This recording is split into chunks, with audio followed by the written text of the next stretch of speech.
When basketball legend Michael Jordan arrived at the Skyview Grand Hotel after a long, tiring flight, the last thing he expected was to be told there were no rooms available.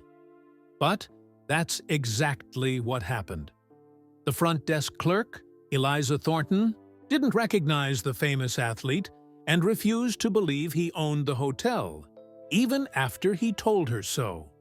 Instead of getting angry or pulling rank, Michael decided to use this mistake to his advantage. If they wouldn't recognize him as the owner, he would experience the hotel as a regular guest. What he discovered shocked him. Broken equipment, poor service, and strange management. Decisions. Something fishy was definitely going on. With help from a 12-year-old basketball fan named Zach and a few loyal hotel employees, Michael began to uncover a secret plot to sabotage his hotel from the inside. But who was behind it all? And why would someone deliberately try to ruin this once great Chicago landmark? As Michael walked toward the restaurant, he felt a familiar feeling, the calm focus that always came before a big game. Vernon Pike might think he was winning, but he'd forgotten one important thing. Michael Jordan hated losing, and he never, ever gave up without a fight. Michael Jordan's shoulders ached as he rolled his carry-on suitcase across the glossy marble floor of the Skyview Grand Hotel. The flight from New York had been bumpy, and all he wanted was a hot shower and a soft bed.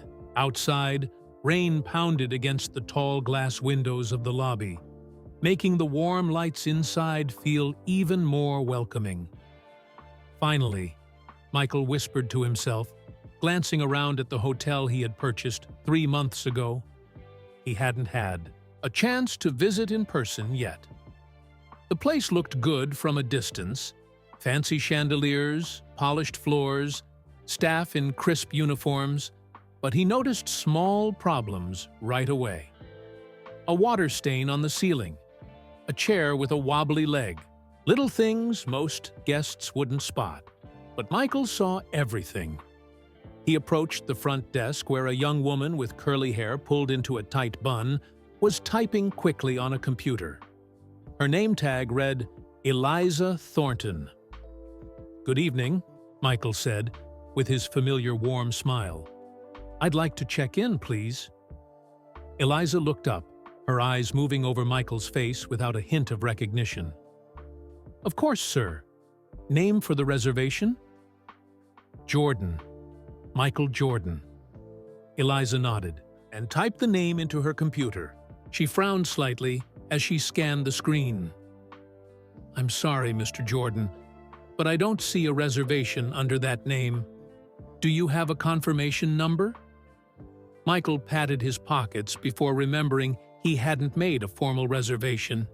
He hadn't thought he needed one.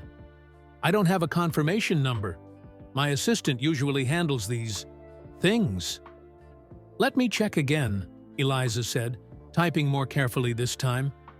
"Jordan? With an A?" "Yes, that's right." Michael shifted his weight, suddenly aware of how tired his legs felt.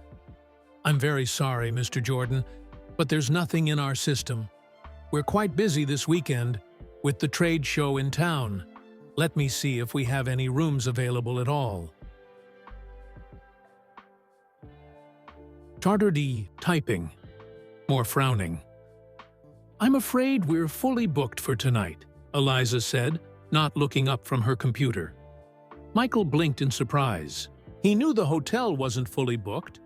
He had checked the numbers on his phone during the cab ride from the airport. The Skyview Grand was only at 63% capacity tonight. "There must be some mistake," Michael said, keeping his voice calm. "I know. You have rooms available." Eliza's eyebrows rose slightly. "Sir, our system shows we're fully booked. Perhaps another hotel." "I don't need another hotel," Michael said, leaning forward slightly. I need a room here. I own this hotel."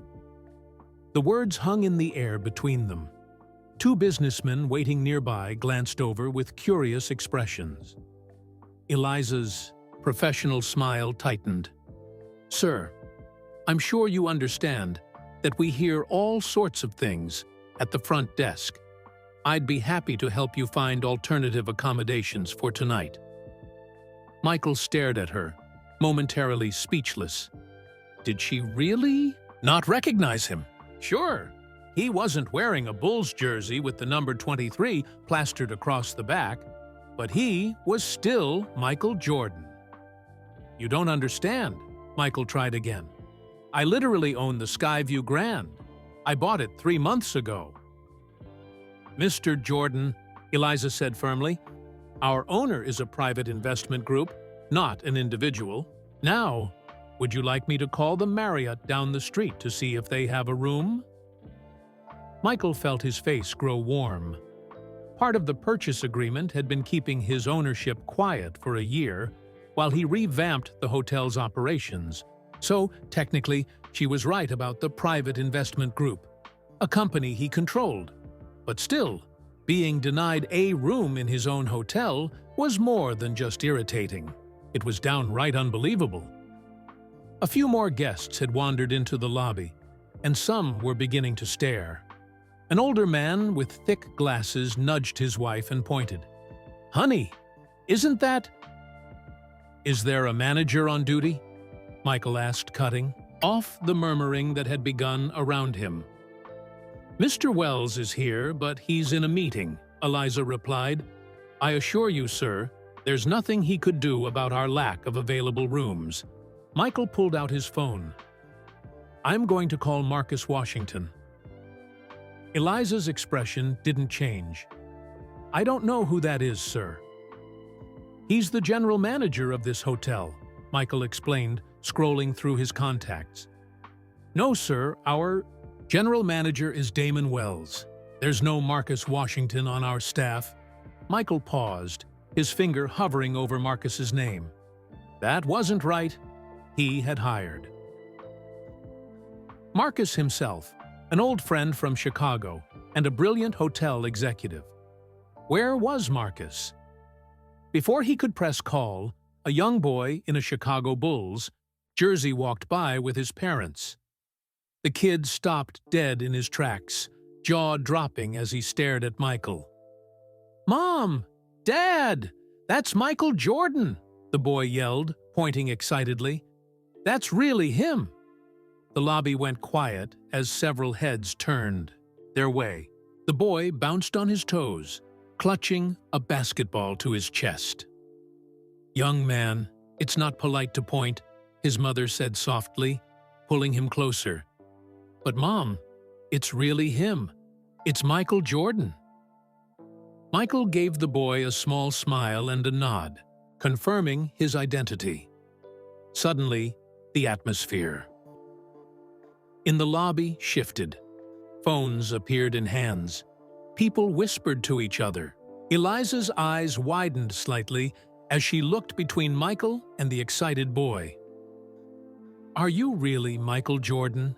she asked quietly, her confident demeanor cracking just a bit. "Yes, I am," Michael replied simply. Eliza's face flushed. "The basketball player?" "The same." "Oh, I'm so sorry, Mr. Jordan. I don't really follow sports," she explained quickly, "but that doesn't change our room situation. We're still fully booked tonight." Michael couldn't believe what he was hearing. Even after identifying him correctly, she was still insisting there were no rooms in a hotel that he knew for a fact was only 63% full. The young boy had broken free from his mother and approached Michael with shining eyes. "Mr. Jordan, can I have your autograph? I play basketball too. I want to be just like you when I grow up." Michael smiled genuinely for the first time since entering the hotel. "What's your name, buddy?" "Zach. Zach Miller. I'm 12. "Nice to meet you, Zach," Michael said, taking the basketball and marker the boy thrust toward him. As he signed the ball, he had an idea. Maybe being turned away wasn't such a bad thing after all. Maybe this was exactly what he needed. A chance to experience his hotel as a real guest would, not as the owner getting the royal treatment. He handed the ball back to Zach, who clutched it like treasure. "Thanks, Mr. Jordan. This is the bestie day ever," Zach said, before his parents gently pulled him away, mouthing apologies that Michael waved off with a smile. Turning back to Eliza, Michael took a deep breath. "Is your manager still in his meeting? I'd like to speak with him, please." Eliza looked torn, finally realizing she might be making a huge mistake. I'll see if he's available." As she picked up the phone, Michael glanced around the lobby again, seeing it with new eyes. So this was how the Skyview Grand Hotel treated its guests. Interesting. Very interesting. Indeed. The memory of how he came to own this place flashed through his mind. 3 months ago, he'd been sitting in his office overlooking Lake Michigan, reviewing investment opportunities with his business team. Next on the list is the Skyview Grand Hotel, said Tamika Jones, his chief financial advisor, sliding a folder across the polished table. "It's been losing money for 5 years straight." Michael opened the folder and studied the photos of a once grand hotel that had clearly seen better days. This used to be one of the best hotels in Chicago. What happened? "Poor management," Tamika replied, adjusting her glasses. "The owner, Vernon Pike, doesn't seem to care anymore." Michael's head snapped up. "Vernon Pike?" "Yes. Do you know him?" Michael leaned back in his chair, memories flooding back.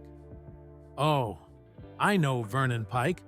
He could still picture Vernon as the high school basketball star, tall and confident, looking down at Michael when he was still a sophomore trying to make the varsity team. Vernon had been a senior then, team captain with college scouts at every game. "Pike won't make it to the NBA," Vernon had told the coach loudly, making sure Michael could hear. "He's too small.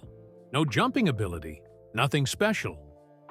Those words had fueled Michael's late-night practice sessions in his driveway, shooting hoops until his arms ached and his mother called him inside. Vernon had gotten a basketball scholarship but blew out his knee freshman year. Meanwhile, Michael's star had risen higher than anyone could have imagined. "Mr. Jordan?" Tamika's voice pulled him back to the present. "Should we skip this one?" "No," Michael said firmly. "I want to know more about the Skyview Grand." His team had compiled a comprehensive report. The hotel had been Chicago's crown jewel in the 1990s, hosting celebrities, politicians, and athletes. Vernon had inherited it from his uncle about 10 years ago, and it had been downhill ever since. Room rates were dropping, reviews were terrible, and staff turnover was high. "It's actually a good investment opportunity," said Carlos Rivera, another advisor. "The location is prime, the structure is solid, and with proper management, it could be profitable again." Michael nodded slowly, an idea forming. "Set up a meeting with Pike. Don't tell him it's me who's interested. Just say you represent a potential buyer." A week later, Vernon Pike had walked into a conference room expecting to meet some anonymous investor. The shock on his face when he saw Michael sitting there was worth every penny of what the hotel would cost. "Jordan," Vernon had said flatly, his handshake stiff. "Didn't expect to see you." "It's been a long time, Vernon." They'd made small talk about old days, neither mentioning the cruel words or teenage rivalry. Vernon had aged poorly, his once athletic frame now soft around the middle, his hairline receding rapidly. "So you're interested in my hotel?" Vernon had finally asked, getting to business. I am. The Skyview Grand has potential. Vernon had laughed, a harsh sound without humor. Everything you touch turns to gold, doesn't it, Jordan? Born under a lucky star. Luck had nothing to do with it, Michael had replied calmly. I worked for everything I have. The negotiations had been tense. Vernon clearly needed to sell. His financial situation was dire, according to Michael's investigators, but he seemed determined to make the process difficult. I'll sell you the hotel on one condition, Vernon had said on the day they were supposed to sign papers. You can't announce your ownership publicly for 1 year. Why? Vernon had shrugged. I have my reasons. Maybe I don't want people knowing I had to sell to you, of all people. Take it or leave it. Michael had considered walking away, but something about the Skyview Grand had captured his interest. Maybe it was the challenge of bringing something great back to life, or maybe it was the chance to prove Vernon wrong again. Fine, Michael had agreed. 1 year, but I'm putting my own management team in place immediately. Of course, Vernon had said with a smile that didn't reach his eyes. It's your hotel. They'd shaken hands, signed papers, and the Skyview Grand had become Michael's latest project. He'd immediately hired his friend Marcus Washington as general manager and started planning renovations. But he'd respected the agreement and kept his ownership quiet. Only his inner circle knew the truth. Mr. Jordan? Eliza's voice pulled Michael back to the present. He blinked, returning to the reality of standing in his hotel lobby, being denied a room. Mr. Wells can see you now, she said, not meeting his eyes. He's coming to the front desk. A moment later, a tall man with salt and pepper hair approached, hand extended. Mr. Jordan, I'm Damon Wells, hotel manager. It's an honor to meet you, sir. Michael shook his hand. Mr. Wells, there seems to be some confusion about available rooms. Yes, I heard. Very strange, Wells said, glancing at Eliza, who looked miserable. Our system does show we're fully booked, but let me check something. Wells typed rapidly on the computer, frowning slightly. This is odd. We should have at least 20 rooms available tonight. Michael raised an eyebrow, but said nothing. Something wasn't right here. Ah, here's the issue, Wells said suddenly. Those rooms were marked as under maintenance. But I know for a fact that room 23117 was just inspected and cleared this morning. So you do have a room available? Michael asked. We do now, Wells said with a smile. I do apologize for the confusion, Mr. Jordan. We'd be honored to have you stay with us. Michael nodded slowly, watching Wells carefully. The manager seemed genuine enough, but why had all those rooms been marked as unavailable? And where was Marcus? Michael's phone buzzed in his pocket. A text from Marcus. Stuck in traffic. Emergency board meeting called today. We'll explain everything when I get there. A board meeting? Michael hadn't called any board meeting. Mr. Jordan? Wells was holding out a key card. Room 23117 is one of our deluxe suites. I've taken the liberty of upgrading you at no additional charge, of course. As Michael reached for the key, he made a split-second decision. Actually, Mr. Wells, I'd prefer to stay in a standard room. I don't need special treatment.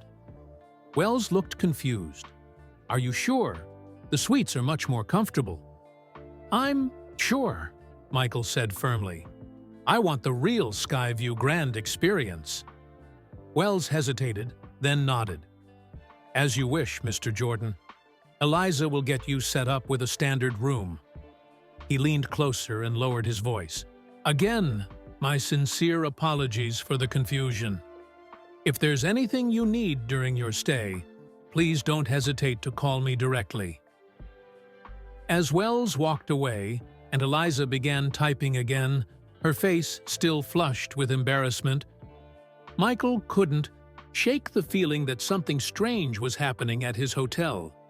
The mysterious board meeting, the blocked rooms, Marcus's absence. None of it made sense. One thing was certain. Being denied a room might have been the best thing that could have happened. Now, he had a chance to see the Skyview Grand as it really was, not as everyone would pretend it was for the owner's visit. "Here you are, Mr. Jordan," Eliza said, handing him a key card. "Room 2323. Is there anything else you need?" Michael smiled as he took the key. Room 23. His jersey number. At least some things still made sense. "No, thank you, Eliza. This will be perfect." As he walked toward the elevators, Michael felt a new sense of purpose. He wasn't just a guest now. He was an undercover boss about to discover the truth about his own hotel.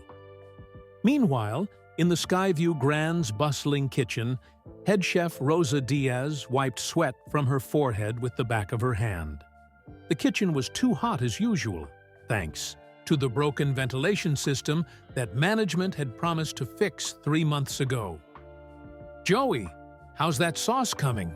Rosa called to one of her line cooks, a young man barely out of culinary school. "Almost ready, chef," Joey replied, stirring frantically. Rosa nodded and turned her attention back to the special menu she was creating. Word had come down that an important VIP was arriving today, though no one had mentioned who it was. All Rosa knew was that Mr. Wells had instructed her to pull out all the stops for tonight's dinner service. "Whatever you can do with the ingredients, we have," he'd added, which had made Rosa want to throw her chef's knife across the room. The ingredients they had were far from what she needed to create truly special dishes. Budget cuts had forced her to use cheaper suppliers, and the quality had suffered. Still, Rosa took pride in her work. She'd make the best meal possible, even if she had to perform culinary magic to do it. "Maria, check the walk-in again," Rosa instructed her sous chef. "See if that produce delivery finally arrived." Maria returned a minute later, shaking her head. "Still nothing, chef." Rosa sighed and made a note on her clipboard. Another problem to report. Another complaint that would probably be ignored. Across the hotel, security guard Terrell Foster was just returning from his lunch break, straightening his uniform as he walked through a side entrance. At 55, Terrell was the oldest member of the security team and knew the hotel better than anyone. He'd worked at the Skyview Grand for over 20 years, watching it rise to prominence and then slowly decline. "Hey, Tony," Terrell called to the younger guard monitoring the security cameras. "Anything happen while I was gone?" Tony shrugged without looking away from the screens. Same old, same old. Oh, some guy caused a scene at the front desk, claiming he owned the place. Terrell chuckled. "We get all types, don't we?" "Yeah, but get this. A kid in the lobby was saying it was Michael Jordan. Like, the basketball player." Terrell's head snapped up. "Michael Jordan? Here?" "That's what the kid was saying." Eliza handled it. "Probably just some tall guy who looks like him." Terrell frowned and glanced at the lobby camera. "Did you get a good look at him?" "Nah. He moved toward the elevators before I got back to this screen." "Which room did they put him in?" Tony checked the computer. "Looks like 23.23. Terrell's frown deepened. That was one of the rooms that had been on the unavailable list that morning. Strange how it was suddenly available now. Outside the hotel, Marcus Washington sat in standstill traffic, drumming his fingers anxiously on the steering wheel. His Tesla hadn't moved in 15 minutes, and he was running out of patience. He picked up his phone and tried calling Michael. Again, but it went straight to voicemail. "Michael, it's Marcus. Call me as soon as you get this," he said urgently. "Something weird is going on. I got called to an emergency board meeting this morning, but when I arrived, no one was there. Then I noticed several rooms had been blocked in the system without authorization. I'm stuck in traffic now, but I'm on my way. Don't check in until I get there." Too late for that warning, Marcus thought as he ended the call. Michael was probably already inside. He just hoped his friend wouldn't run into any trouble before Marcus could explain what he'd discovered about Vernon Pike's friends on the hotel staff. Back inside the Skyview Grand, the day shift continued its normal rhythm, unaware of the hotel owners' presence among them. Housekeepers pushed carts loaded with fresh linens down hallways. Maintenance workers ignored the growing list of repair requests, fixing only what they considered urgent. The front desk staff checked in new arrivals, none of them receiving the strange treatment Michael had experienced. In her tiny office near the laundry room, housekeeping manager Gloria Chen was reviewing staff assignments when her phone rang. "Housekeeping, Gloria speaking." "Gloria, it's Damon," said the hotel manager. "I need you to send someone to make sure room 2323 is perfect. We have a VIP guest." Gloria checked her clipboard. 2323? That was on the maintenance list this morning. "Well, it's not anymore," Damon said firmly. "I need it ready in 10 minutes. 10 minutes? But the guest is already heading up. Make it happen, Gloria." The line went dead before she could protest further. Gloria sighed and reached for her walkie-talkie. "Sophia, drop whatever you're doing and get to 2323 now. Full service. Top priority." On the 23rd floor, Michael stepped out of the elevator and looked down the long hallway. The carpet was worn in places, and one of the wall sconces was flickering. Not exactly what guests expected from a luxury hotel. As he walked toward his room, Michael spotted a housekeeper rushing toward the same destination, pushing a cleaning cart at top speed. The young woman looked panicked as she fumbled with her key card at room 2323. Michael slowed his pace, giving her time to enter before he reached the door. This was his first opportunity to observe the hotel staff at work, and he wasn't going to waste it. He pulled out his phone and pretended to check messages while watching the open doorway from a distance. The housekeeper moved with frantic energy, making the bed, wiping surfaces, and replacing towels in record time. Michael smiled slightly. So this was the special VIP treatment at the Skyview Grand. A rushed cleaning job after telling him there were no rooms available. Very interesting indeed. Michael smiled slightly. So this was the special VIP treatment at the Skyview Grand. A rushed cleaning job after telling him there were no rooms available. Very interesting indeed. He waited until the housekeeper emerged from the room, looking flustered but relieved. "Oh," she exclaimed when she saw Michael. "I'm so sorry, sir. Your room is ready now." "Thank you," Michael said, offering a kind smile. The young woman's name tag read, Sophia. "I appreciate your hard work, Sophia." Sophia's eyes widened slightly, surprised to be addressed by name. "Just doing my job, sir. Enjoy your stay." As she hurried away with her cart, Michael entered room 2323. His first impression, disappointing. The room was clean enough, but it was far from the luxury accommodations the Skyview Grand advertised on its website. The furniture was outdated.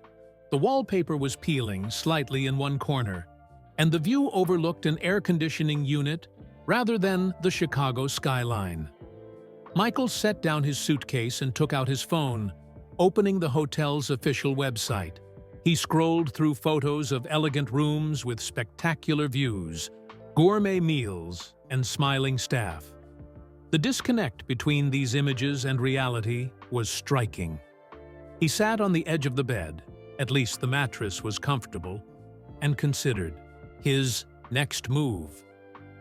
Marcus still hadn't arrived, and Michael was growing more curious about what was really happening at his hotel. After a moment's thought, he headed back downstairs.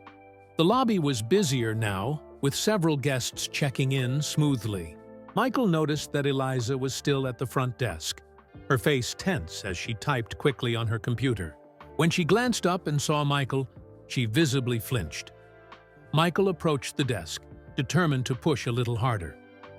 "Ms. Thornton," he said, keeping his voice pleasant, "I have a few questions about my stay." Eliza straightened, clearly, trying to be professional despite her discomfort. "Of course, Mr. Jordan. How can I help you?" "I was wondering why I was initially told there were no rooms available when that clearly wasn't the case." Eliza glanced around nervously. "There must have been a system error, sir. I apologize for the inconvenience." "A system error," Michael repeated, and yet other guests seemed to be checking in without any problems. Before Eliza could respond, Damon Wells appeared beside her. "Is everything all right here?"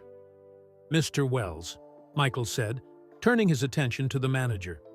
"I'm trying to understand why I was told the hotel was fully booked when it obviously isn't." Wells cleared his throat. "As Eliza mentioned, we had a system error this morning that incorrectly marked some rooms as unavailable. It's being fixed now." "Every hotel has occasional problems," Michael said, watching their reactions carefully. "But what concerns me is that my name wasn't in your system at all." Wells frowned. "Did you make the reservation yourself, sir?" "No," Michael admitted. "But I would have expected special arrangements to be made for my arrival." Wells looked confused. "I wasn't aware you were planning to stay with us, Mr. Jordan. We would have certainly prepared for your visit had we known." Michael decided to take a different approach. "Let me ask you something, Mr. Wells. Who owns this hotel?" The manager hesitated for just a moment too long. "The Skyview Grand is owned by Pinnacle Investments, a private equity firm." Technically, true, Michael thought. Pinnacle was the shell company he'd used to purchase the hotel, keeping his name off the paperwork as Vernon had requested. "And who runs Pinnacle Investments?" Michael pressed. "I'm not privy to that information, sir," Wells said smoothly. "I report to the board of directors." Michael nodded slowly. "And who appointed you as manager?" Wells shifted uncomfortably. "I've been with the Skyview Grand for 8 years, Mr. Jordan. I was promoted to manager about 6 months ago by the previous owner, Mr. Pike." "Interesting. According to the transition plan, Wells should have been replaced by Marcus's team 3 months ago." "One last question," Michael said. "Who is Marcus Washington?" Wells's expression remained neutral, but Michael caught a flash of something. Recognition. Worry in his eyes. "I don't believe I know anyone by that name, sir." Now that was definitely a lie. Michael had personally introduced Marcus to the hotel's leadership team after the purchase. Either Wells had a terrible memory, or something very strange was happening. "Mr. Jordan," Wells said, changing the subject, "I understand your room isn't up to our usual standards. Please allow me to move you to one of our luxury suites at no additional charge." Michael shook his head. "That won't be necessary, but I would like to speak with the kitchen staff about dinner arrangements." "Of course," Wells said, looking relieved at the change of topic. Our restaurant is on the mezzanine level. Chef Diaz would be happy to accommodate any special requests." "Thank you," Michael said. He turned to leave, then stopped as if struck by an afterthought. "Oh, and Mr. Wells? I trust that any issues with the system will be resolved promptly." "Absolutely, sir," Wells promised, his professional smile firmly back in place. As Michael walked toward the restaurant, he spotted the young basketball fan, Zach, sitting in the lobby with his parents. The boy's face lit up when he saw Michael, and he waved excitedly. Michael changed direction and approached their seating area. "Enjoying your stay?" he asked. "Mr. Jordan!" Zach exclaimed, clutching his signed basketball. "Yes, sir. We're here for my birthday. I'm going to see the Bulls play tomorrow night." "That sounds like fun," Michael said, genuinely warming to the boy's enthusiasm. Zach's father stood and extended his hand. "Tom Miller, Mr. Jordan. It's an honor to meet you. You've made my son's year." Michael shook his hand. "The pleasure's mine. We couldn't believe it when they wouldn't give you a room," Mrs. Miller said, lowering her voice. "My husband was about to offer you our room." Michael laughed. "That's very kind, but unnecessary. Everything worked out." "Still," Mr. Miller said, "it's shocking how they treated you. I mean, you're Michael Jordan." "Everyone deserves good service," Michael replied, "not just celebrities." As they chatted, Michael noticed Zach watching the front desk with a curious expression. "Something on your mind, Zach?" Michael asked. The boy hesitated, then leaned forward. "That man at the desk, Mr. Wells, I heard him talking on his phone earlier. He said something weird." Michael's interest sharpened. "What did he say?" "He said, 'Jordan's here, but everything's under control.' Then he said something about sticking to the plan and making sure you didn't find out about something." Zach looked up at Michael. "What plan? And what aren't you supposed to find out?" Michael's eyes narrowed slightly as he glanced back toward the front desk. "That's a good question, Zach." Mrs. Miller looked concerned. "I'm sure it's nothing, honey. Mr. Wells was probably just talking about hotel business." "Probably," Michael agreed, not wanting to worry them. But internally, his suspicions were growing by the minute. Just then, Michael's phone buzzed with a text. Marcus had finally arrived and was waiting in the parking garage. "It was nice talking with you," Michael said to the Miller family. "Enjoy the game tomorrow." As he walked away, Michael felt a renewed determination. Something was definitely wrong at the Skyview Grand, and he was going to get to the bottom of it. The hotel staff clearly didn't know he was the owner. Or if they did, they were pretending otherwise. Either way, Michael now saw this accidental undercover situation as a perfect opportunity. Instead of announcing his ownership and demanding answers, he would play along, experiencing the hotel as a guest. While gathering information, he would observe, ask questions, and build a complete picture of what was happening at his property. And when he finally revealed himself as the owner, well, whoever was responsible for the current state of affairs would regret ever having denied Michael Jordan a room in his own hotel. 12-year-old Zach Miller couldn't believe his luck. First, he'd met Michael Jordan, his absolute basketball hero, and gotten his autograph. Now, he was watching the legend himself move through the hotel lobby like a detective in one of those TV shows his dad liked to watch. Something weird was definitely going on. Why would anyone not give Michael Jordan a room? And why was that manager, Mr. Wells, talking about some secret plan? "Mom, can I go look at the gift shop?" Zach asked, his eyes still following Michael's tall figure as he disappeared around a corner. His mother nodded, distracted by the hotel brochure in her hands. "Stay where we can see you." Zach walked slowly toward the small gift shop, then quickened his pace once his parents weren't looking. He wasn't going to the gift shop at all. He was following Michael Jordan. Keeping a safe distance behind, Zach tracked Michael to the parking garage entrance. There, Michael met a well-dressed man with a worried expression. They spoke in hushed tones, occasionally glancing around to see if anyone was watching. Zach ducked behind a large potted plant, his heart racing with excitement. This was just like a spy movie. He strained to hear what they were saying, but could only catch bits and pieces.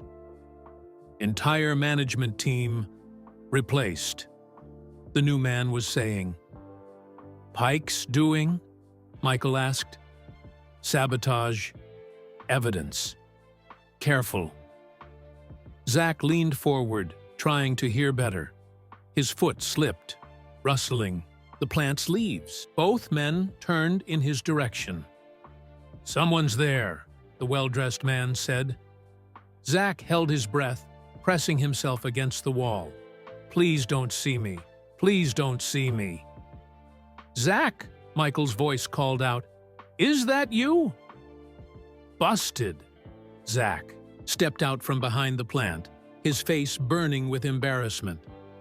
"I'm sorry, Mr. Jordan. I didn't mean to spy on you." Michael didn't look angry, just surprised. "What are you doing back here?" I was curious," Zach admitted. "After what I told you about Mr. Wells, I thought maybe you were investigating something, like a detective." The well-dressed man looked alarmed, but Michael chuckled. "Zach, this is my friend, Marcus Washington," Michael said. "Marcus, this is Zach Miller. He's a basketball fan."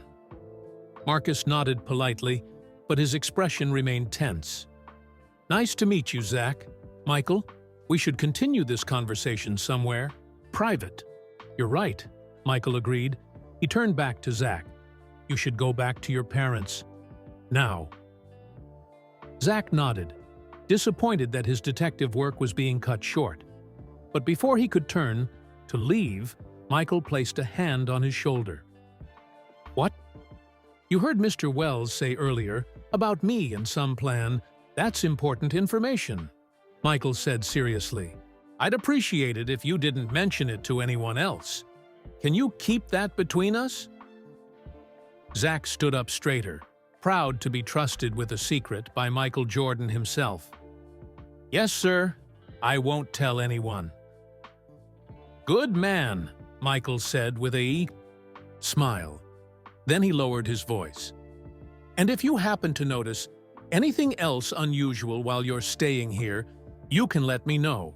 But don't go looking for trouble, understand? Stay with your parents." Zach nodded eagerly. "I understand." He hesitated, then asked, "Are you in some kind of trouble, Mr. Jordan?" Michael exchanged a glance with Marcus before answering. "No, nothing like that. Let's just say I'm learning some interesting things about this hotel." "Like what?" Zach couldn't help asking. "Like who my real friends are," Michael replied. He gave Zach a small wink. "Now go on back before your parents worry." As Zach turned to leave, he heard Marcus say quietly, "We need to be careful, Michael. If that kid overheard Wells, who else might be listening?" Walking back to the lobby, Zach couldn't stop thinking about what he'd seen and heard.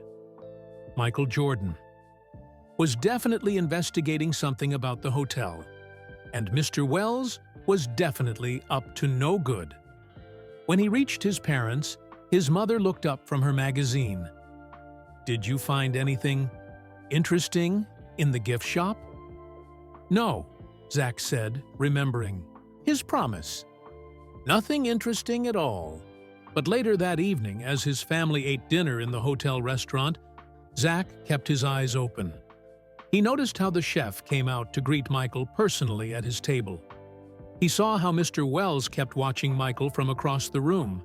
And, most interesting of all, he noticed how the hotel staff seemed divided. Some treating Michael like royalty, others barely acknowledging him. Something big was happening at the Skyview Grand Hotel. And somehow, Zach Miller had become part of it. He might be just a kid, but he could still help his hero. After all, wasn't that what sidekicks were for? While Zach was dreaming of adventures with his basketball idol, Michael Jordan and Marcus Meng, Washington had found a quiet corner in the hotel's empty business center to talk privately. "Start from the beginning," Michael said, leaning back in his chair. "What's been happening?" "Since I bought this place." Marcus ran a hand over his short-cropped hair. "It's been a nightmare, Michael.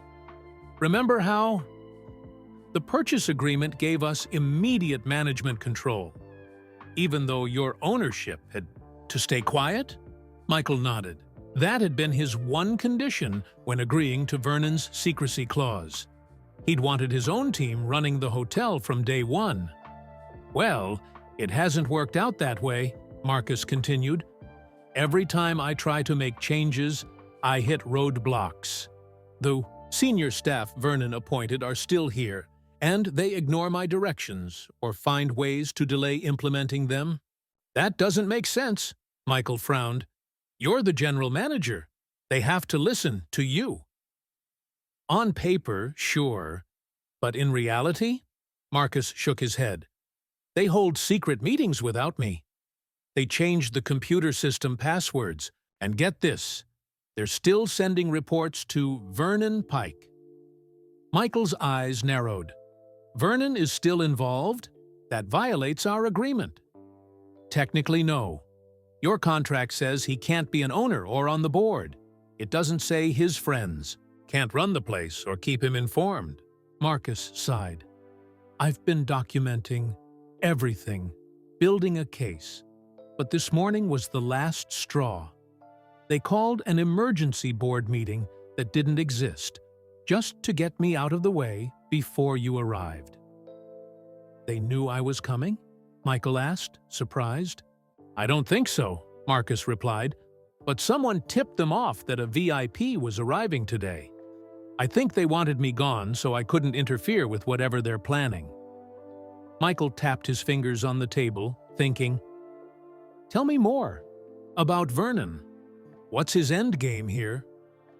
Marcus hesitated. "You're not going to like it. Try me. I think he's deliberately tanking the hotel's performance, driving down the value, creating problems that will push you to sell." Michael leaned forward. "Why would he do that? He already sold it to me." "Because," Marcus said quietly, "I found documents suggesting he's behind a shell company called Chicago Landmark Properties. They've made inquiries about purchasing distressed hotels in this area. He wants to buy it back," Michael realized, "at a fraction of what I paid him." "Exactly. And from what I can tell, he's been planning this for a long time." Michael stood up and paced the small room, memories flooding back. Vernon Pike had always been a sore loser, even back in high school. The rivalry between them had started the first day. Michael had walked into basketball tryouts.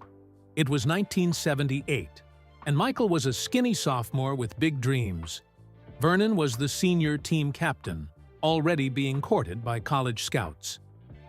When Coach Smith had called Michael up for shooting drills, Vernon had loudly told everyone, "Watch this! Kid probably can't even reach the rim." Michael had not only reached the rim, he'd put on a shooting display that had left everyone speechless. Everyone except Vernon, who had spent the rest of the season trying to keep Michael in his shadow. It hadn't worked. By the end of that year, college scouts were coming to see them both. Vernon had hated that. hated sharing the spotlight with a sophomore. The final blow came during the state championship game, when coach had called Michael's number for the winning shot, instead of Vernon's. Michael had made the shot. Vernon had never forgiven him. Their paths had crossed occasionally over the years. Vernon had blown out his knee in college, ending his basketball dreams. He'd gone into business instead, with moderate success. Nothing like Michael's achievements, of course. Every time they met, Vernon's resentment was palpable, simmering just beneath a thin veneer of politeness.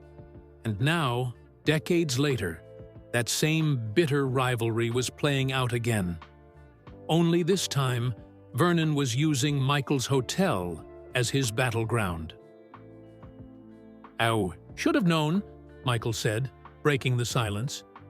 "Vernon was too eager to sell when he found out I was the buyer. I thought maybe he needed the cash, but this makes more sense. It was a trap from the beginning." Marcus nodded grimly. "The secrecy clause was key. By keeping your ownership quiet, he made sure his people could stay in place and sabotage from within. Do you have proof of all this?" "Some. Not enough to take legal action yet."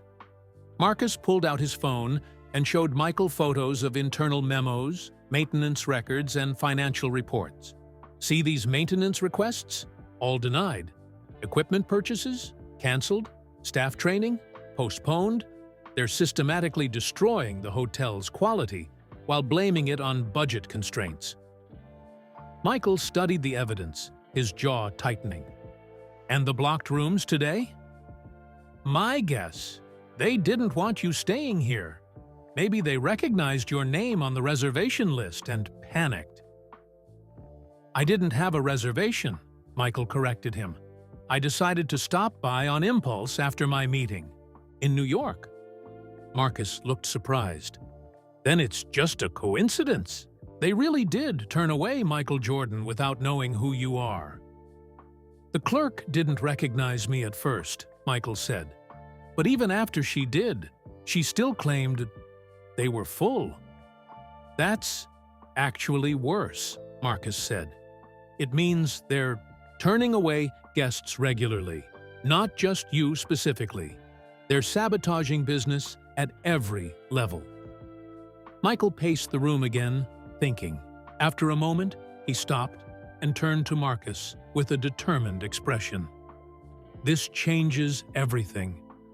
If I reveal myself as the owner now, Vernon's people will just cover their tracks. We need to catch them red-handed." "What are you thinking?" Marcus asked. "I'm going to stay undercover for a few days. See the hotel through a guest's eyes. Document everything." "That's risky," Marcus warned. "Vernon still has a lot of connections in Chicago. If word gets out that you're investigating personally." Michael smiled, the competitive fire that had made him legendary on the basketball court now burning in his eyes. "Let him find out. Vernon always did underestimate me." He checked his watch. "It's almost dinner time. I've got a table at the hotel restaurant. Care to join me?" Marcus shook his head. "Better not. We shouldn't be seen together too much. I'll keep working my angles, gathering evidence." "Good," Michael said, heading for the door. "Oh, and Marcus, find out what's going on with that kid, Zach Miller. His family is staying here for his birthday. I want to make sure they're treated right, no matter what else is happening." As Michael walked toward the restaurant, he felt a familiar feeling, the calm focus that always came before a big game. Vernon Pike might think he was winning, but he'd forgotten one important thing. Michael Jordan hated losing, and he never, ever gave up without a fight. The Skyview Grand's restaurant, once called The Summit, had been renamed The Pinnacle after Michael purchased the hotel. At least that change had gone through. The dining room was elegant, with large windows overlooking downtown Chicago, though Michael noticed several small issues: a tear in one booth's upholstery, a wobbly table fixed with a folded napkin under one leg, lights that flickered occasionally. As he was led to his table, Michael saw Damon Wells hovering near the entrance, watching him nervously. The manager quickly approached with an overly bright smile. "Mr. Jordan, I hope you're finding everything satisfactory so far." "I've had better experiences," Michael replied honestly, "but I'm curious to see what your chef has to offer." Wells looked pained at the criticism, but quickly recovered. "Chef Diaz is preparing something special for you this evening. May I suggest a wine to start your meal?" "Just water for now, thanks." As Wells reluctantly walked away, Michael noticed Zach and his family at a table across the room. The boy gave him a small wave, which Michael returned with a subtle nod. The kid was observant, maybe too observant for his own good. Michael would need to make sure Zach didn't get caught in the middle of whatever was happening here. Moments later, a short woman with dark hair pulled back in a tight ponytail approached his table. She wore chef's whites and carried herself with unmistakable authority. "Mr. Jordan, I'm Rosa Diaz, head chef," she said, extending her hand. "It's an honor to cook for you tonight." Michael shook her hand, noting her firm grip and direct gaze. "The honor is mine, chef. What do you recommend?" Rosa hesitated, glancing briefly toward Wells, who was watching from across the room. "Officially, I'd recommend the filet mignon. It's our signature dish." "And unofficially?" Michael asked quietly. Rosa lowered her voice. "The roast chicken. It's simpler, but I can guarantee its quality. Some of our suppliers have been changed recently. Not for the better." Michael nodded, understanding the subtext. "Chicken it is, then."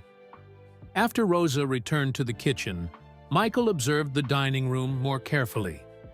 Despite the high prices listed on the menu, the restaurant was only half full.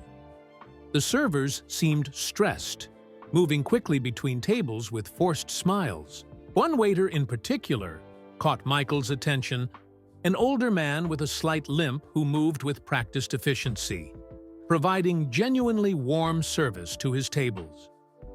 When this waiter came to take his order, Michael checked his name tag. "Henry, how long have you worked at the Skyview Grand, Henry?" Michael asked.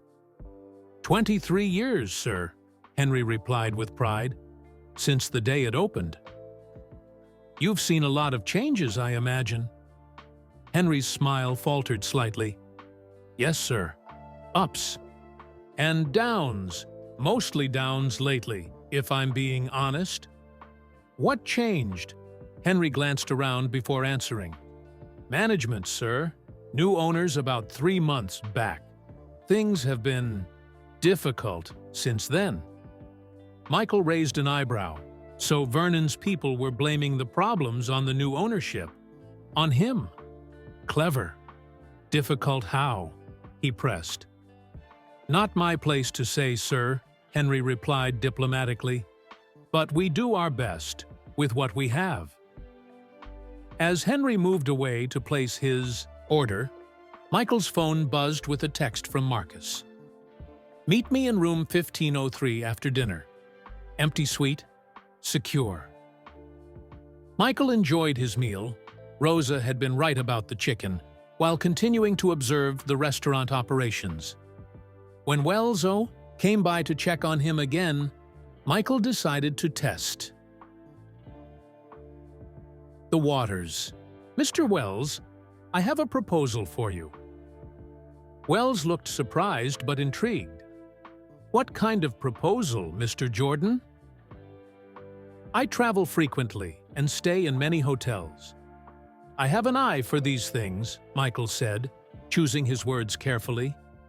"I've noticed some issues with the Skyview Grand, areas that could be improved." Wells's smile became fixed. "We're always open to guest feedback." "More than feedback. I'm willing to make a deal with you," Michael continued. "Find me a decent room, not the closet you've put me in, and I won't make any formal complaints about the reservation mix-up or the conditions I've observed." Wells seemed to relax slightly. "That's very generous, Mr. Jordan. I'm sure we can accommodate you in one of our executive suites." "I don't need special treatment," Michael clarified. "Just a standard room that matches what your website advertises. Room 2323 has issues with the air conditioning, water pressure, and television. I'd like to move." "Of course," Wells agreed. "Quickly.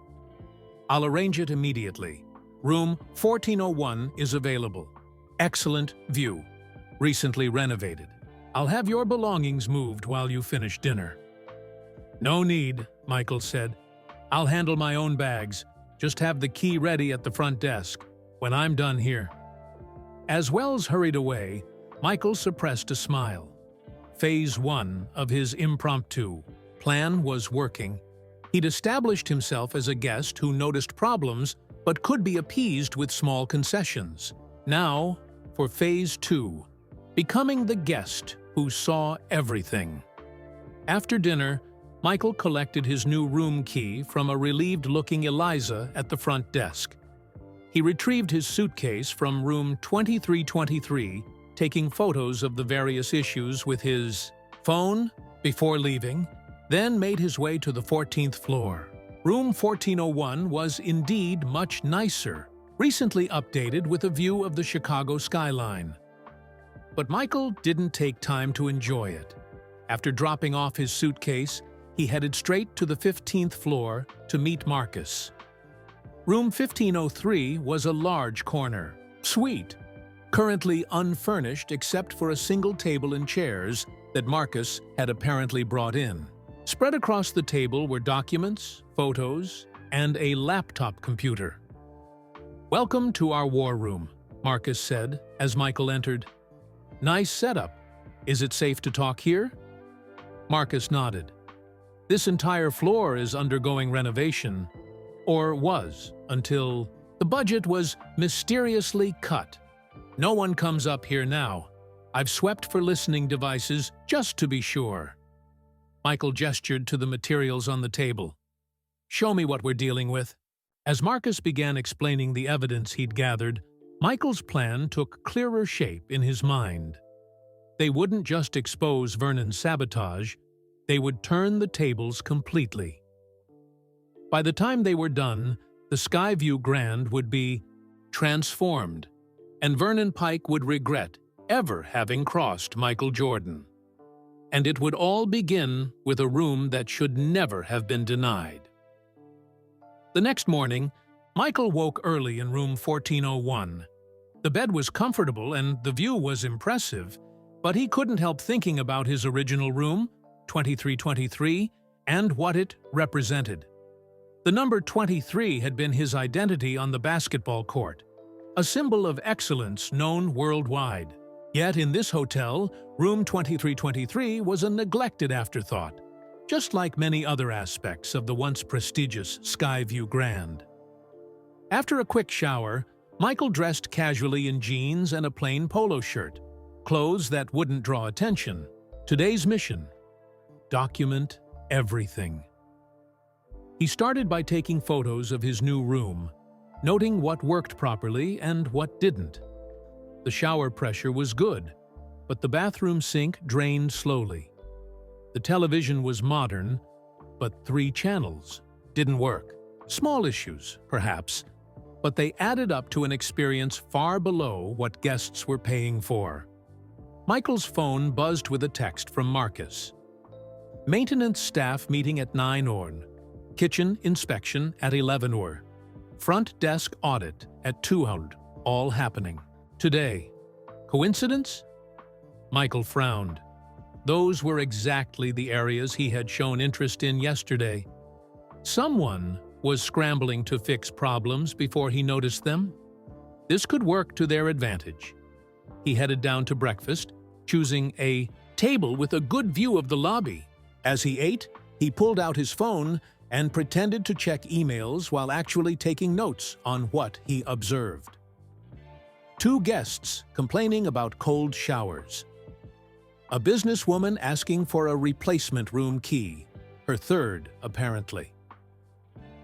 A family disappointed that the pool was closed for unexpected maintenance. The hotel staff looked stressed, rushing to handle problems without enough resources or support. Michael noticed Eliza at the front desk, dark circles under her eyes, suggesting she'd worked a double shift. Despite her initial failure to recognize him, he was starting to see her as a victim of poor management, rather than part of the problem. After breakfast, Michael took the stairs instead of the elevator, checking each floor along the way. The pattern was clear. Public areas were maintained just enough to look acceptable at first.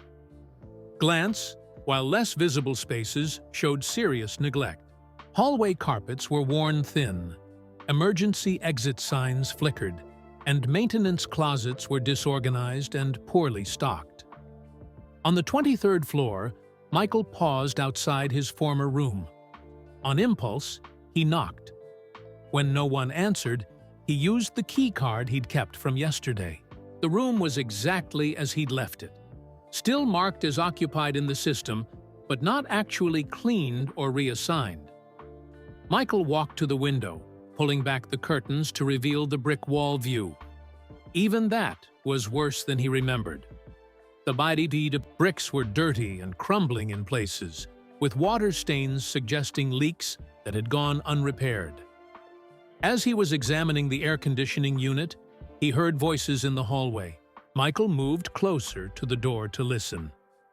"I don't care what the work order says," a man's voice said angrily. "We don't have the parts to fix these units. I've been asking for 3 months." "Mr. Wells says it has to be done today," a second voice replied. "Some VIP guest complained. Let me guess, they moved the VIP to a working room, and now we're supposed to magically fix this one?" Something like that. With what? Duct tape and prayers? The whole system needs to be replaced.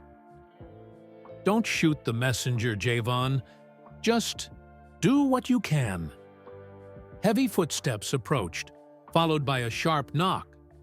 Michael quickly moved to the bathroom, closing the door most of the way but leaving a crack to peer through. A maintenance worker entered the room, toolbox in hand. He was a tall black man in his 30s, with a name tag reading Javon Taylor.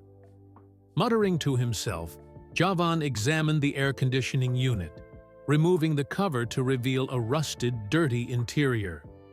"Unbelievable," Javon said to himself. "They cut the maintenance budget by 60% and then expect miracles." He worked for about 15 minutes, cleaning what he could and adjusting some settings, but it was clearly a temporary fix at best. Before leaving, Javon took out a small notebook and added something to what looked like a very long list. Once the maintenance man was gone, Michael emerged from the bathroom and took photos of the air conditioning unit with its cover off. This was exactly the kind of evidence they needed. Hardworking staff forced to apply Band-Aid solutions because of deliberate budget cuts. Michael's phone vibrated again. This time it was a text from an unknown number. "Mr. Jordan, this is Zach. My dad let me text you. Something weird is happening. The manager is following you. He has someone watching your room." Michael smiled slightly. His young sidekick was on the job. He texted back, "Thanks for the tip, Zach. Be careful. Don't let them see you watching." Looking around room 2323, one last time, Michael had a sudden idea. This room, with its symbolic number and multiple documented problems, could become the centerpiece of their case against Vernon's management team. Every issue here represented larger problems throughout the hotel. As Michael slipped out and headed for the stairs, He felt that familiar competitive fire, burning brighter. Vernon Pike had messed with the wrong person.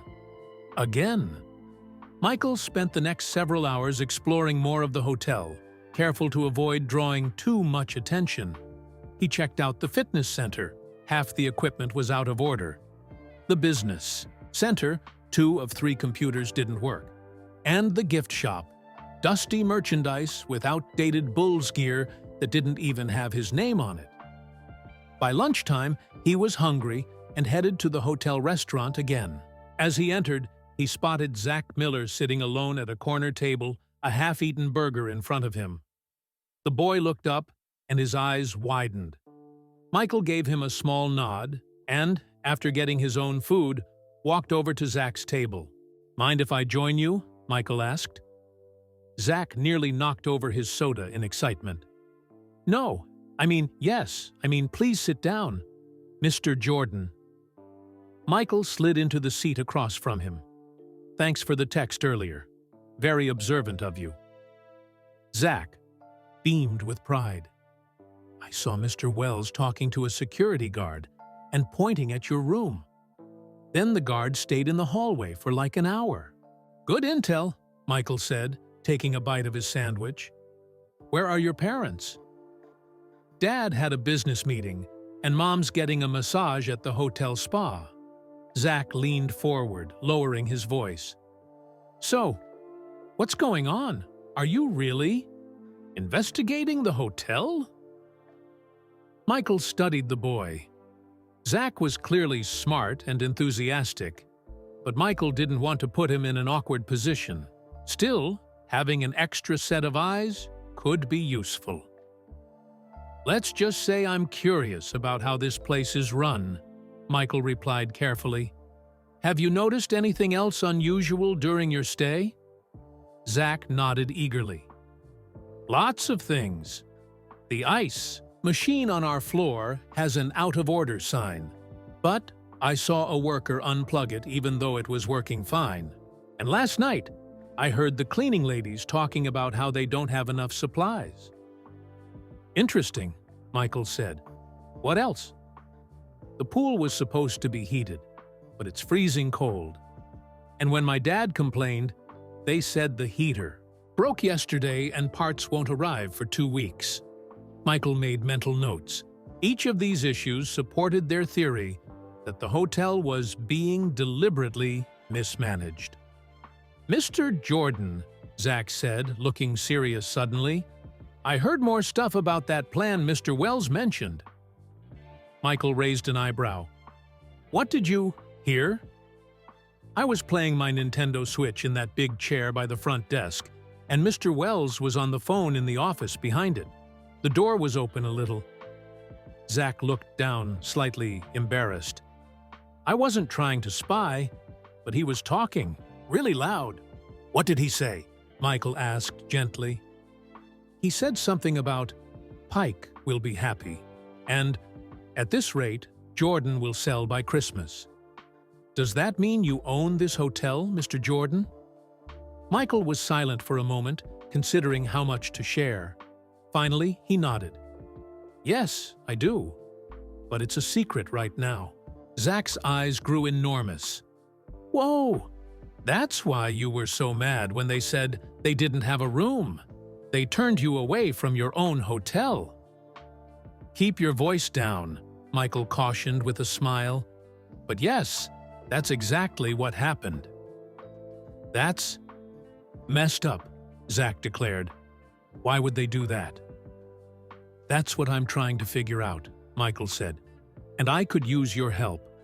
But you have to be careful. No more eavesdropping where people can see you. And don't tell anyone what you know, not even your parents for now."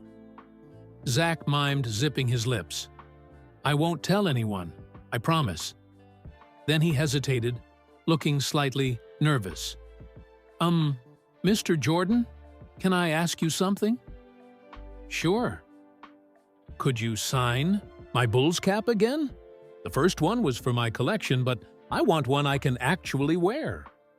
Michael laughed. "Of course. He took the red cap Zach produced from his backpack and signed it with the black marker the boy handed him. "Thanks," Zach beamed, immediately putting the cap on. "This is the best birthday trip ever." "When's your birthday?" Michael asked. "Tomorrow. We're going to the Bulls game tomorrow night. Dad got tickets months ago." Michael thought for a moment, then pulled out his phone and sent a quick text to his assistant. Minute later, he received a response. "Zach, how would you and your family like better seats for tomorrow's game? I can arrange something." The boy's mouth fell open. "Are you serious? That would be amazing." "Consider it done," Michael said, showing Zach the confirmation on his phone. "Section 112, row 3, right behind the Bulls bench." "No way!" Zach looked like he might explode with excitement. "Those are like the best seats in the arena. Dad's gonna flip out." "It's the least I can do for my investigative partner," Michael said with a wink. "Just remember." I know, it's our secret," Zach assured him. As they finished their lunch, Michael noticed Damon Wells watching them from across the restaurant, a concerned expression on his face. Good, Michael thought. Let him worry about what we're discussing. When Zach's mother appeared at the restaurant entrance looking for her son, Michael said goodbye to his young ally. As the boy walked away, cap proudly on his head, Michael couldn't help but smile. Vernon Pike might have money and connections, but Michael Jordan had something even more valuable: genuine fans who believed in him. And sometimes that made all the difference. After lunch, Michael received a text from Marcus. "Basement storage room B, 2:30 p.m. Take service elevator." Michael glanced at his watch. He had time to check out one more area of the hotel before meeting Marcus. He decided to visit the gym again, this time to actually work out rather than just inspect it. The hotel gym was nearly empty, except for a young woman arranging equipment. Her name tag read Aisha Johnson, Fitness Director. She looked up as Michael entered, and her professional smile quickly turned to genuine surprise. "Mr. Jordan, I didn't realize you were staying with us." "Just for a few days," Michael said, shaking her hand. "Nice facility you have here." Aisha's expression flickered between pride and embarrassment. "Thank you, but honestly, it's not what it should be. Half our machines need replacing." "I noticed," Michael said, examining a treadmill with frayed belt edges. "Budget issues?" "That's what they tell me," Aisha sighed. "Every request I submit gets denied. We were supposed to have a complete renovation 3 months ago, but it was suddenly canceled." "3 months ago?" Michael asked, keeping his tone casual. "Yes, right after the ownership changed. The previous owner, Mr. Pike, had approved everything. The new owners apparently had other priorities."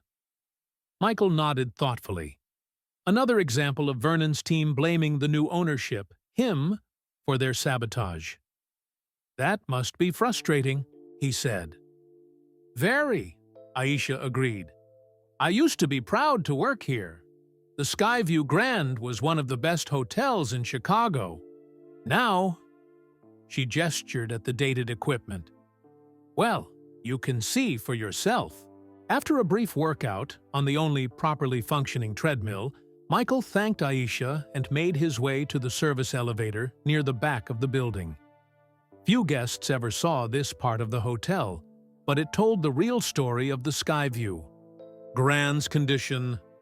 The service areas were in even worse shape than the guest floors. Peeling paint, exposed wiring, and water stains on the ceiling suggested years of neglect. But Michael noticed something odd. Some damage looked recent, almost deliberate. A clean cut in an otherwise old pipe. A newly damaged door frame. fresh, scratches on recently painted walls. At exactly 2:30, Michael found storage room B in the basement. Marcus was already inside, along with a woman Michael didn't recognize. The room was filled with dusty hotel supplies, extra furniture, old decorations, cleaning equipment. "Michael, this is Gloria Chen," Marcus introduced them, head of housekeeping. "We can trust her." Gloria, a petite woman in her 50s, with IQ streaks of gray in her black hair, shook Michael's hand firmly. "Mr. Jordan, it's an honor. Marcus has told me about your situation." "Gloria's been here for 18 years, Marcus explained. "She's seen everything."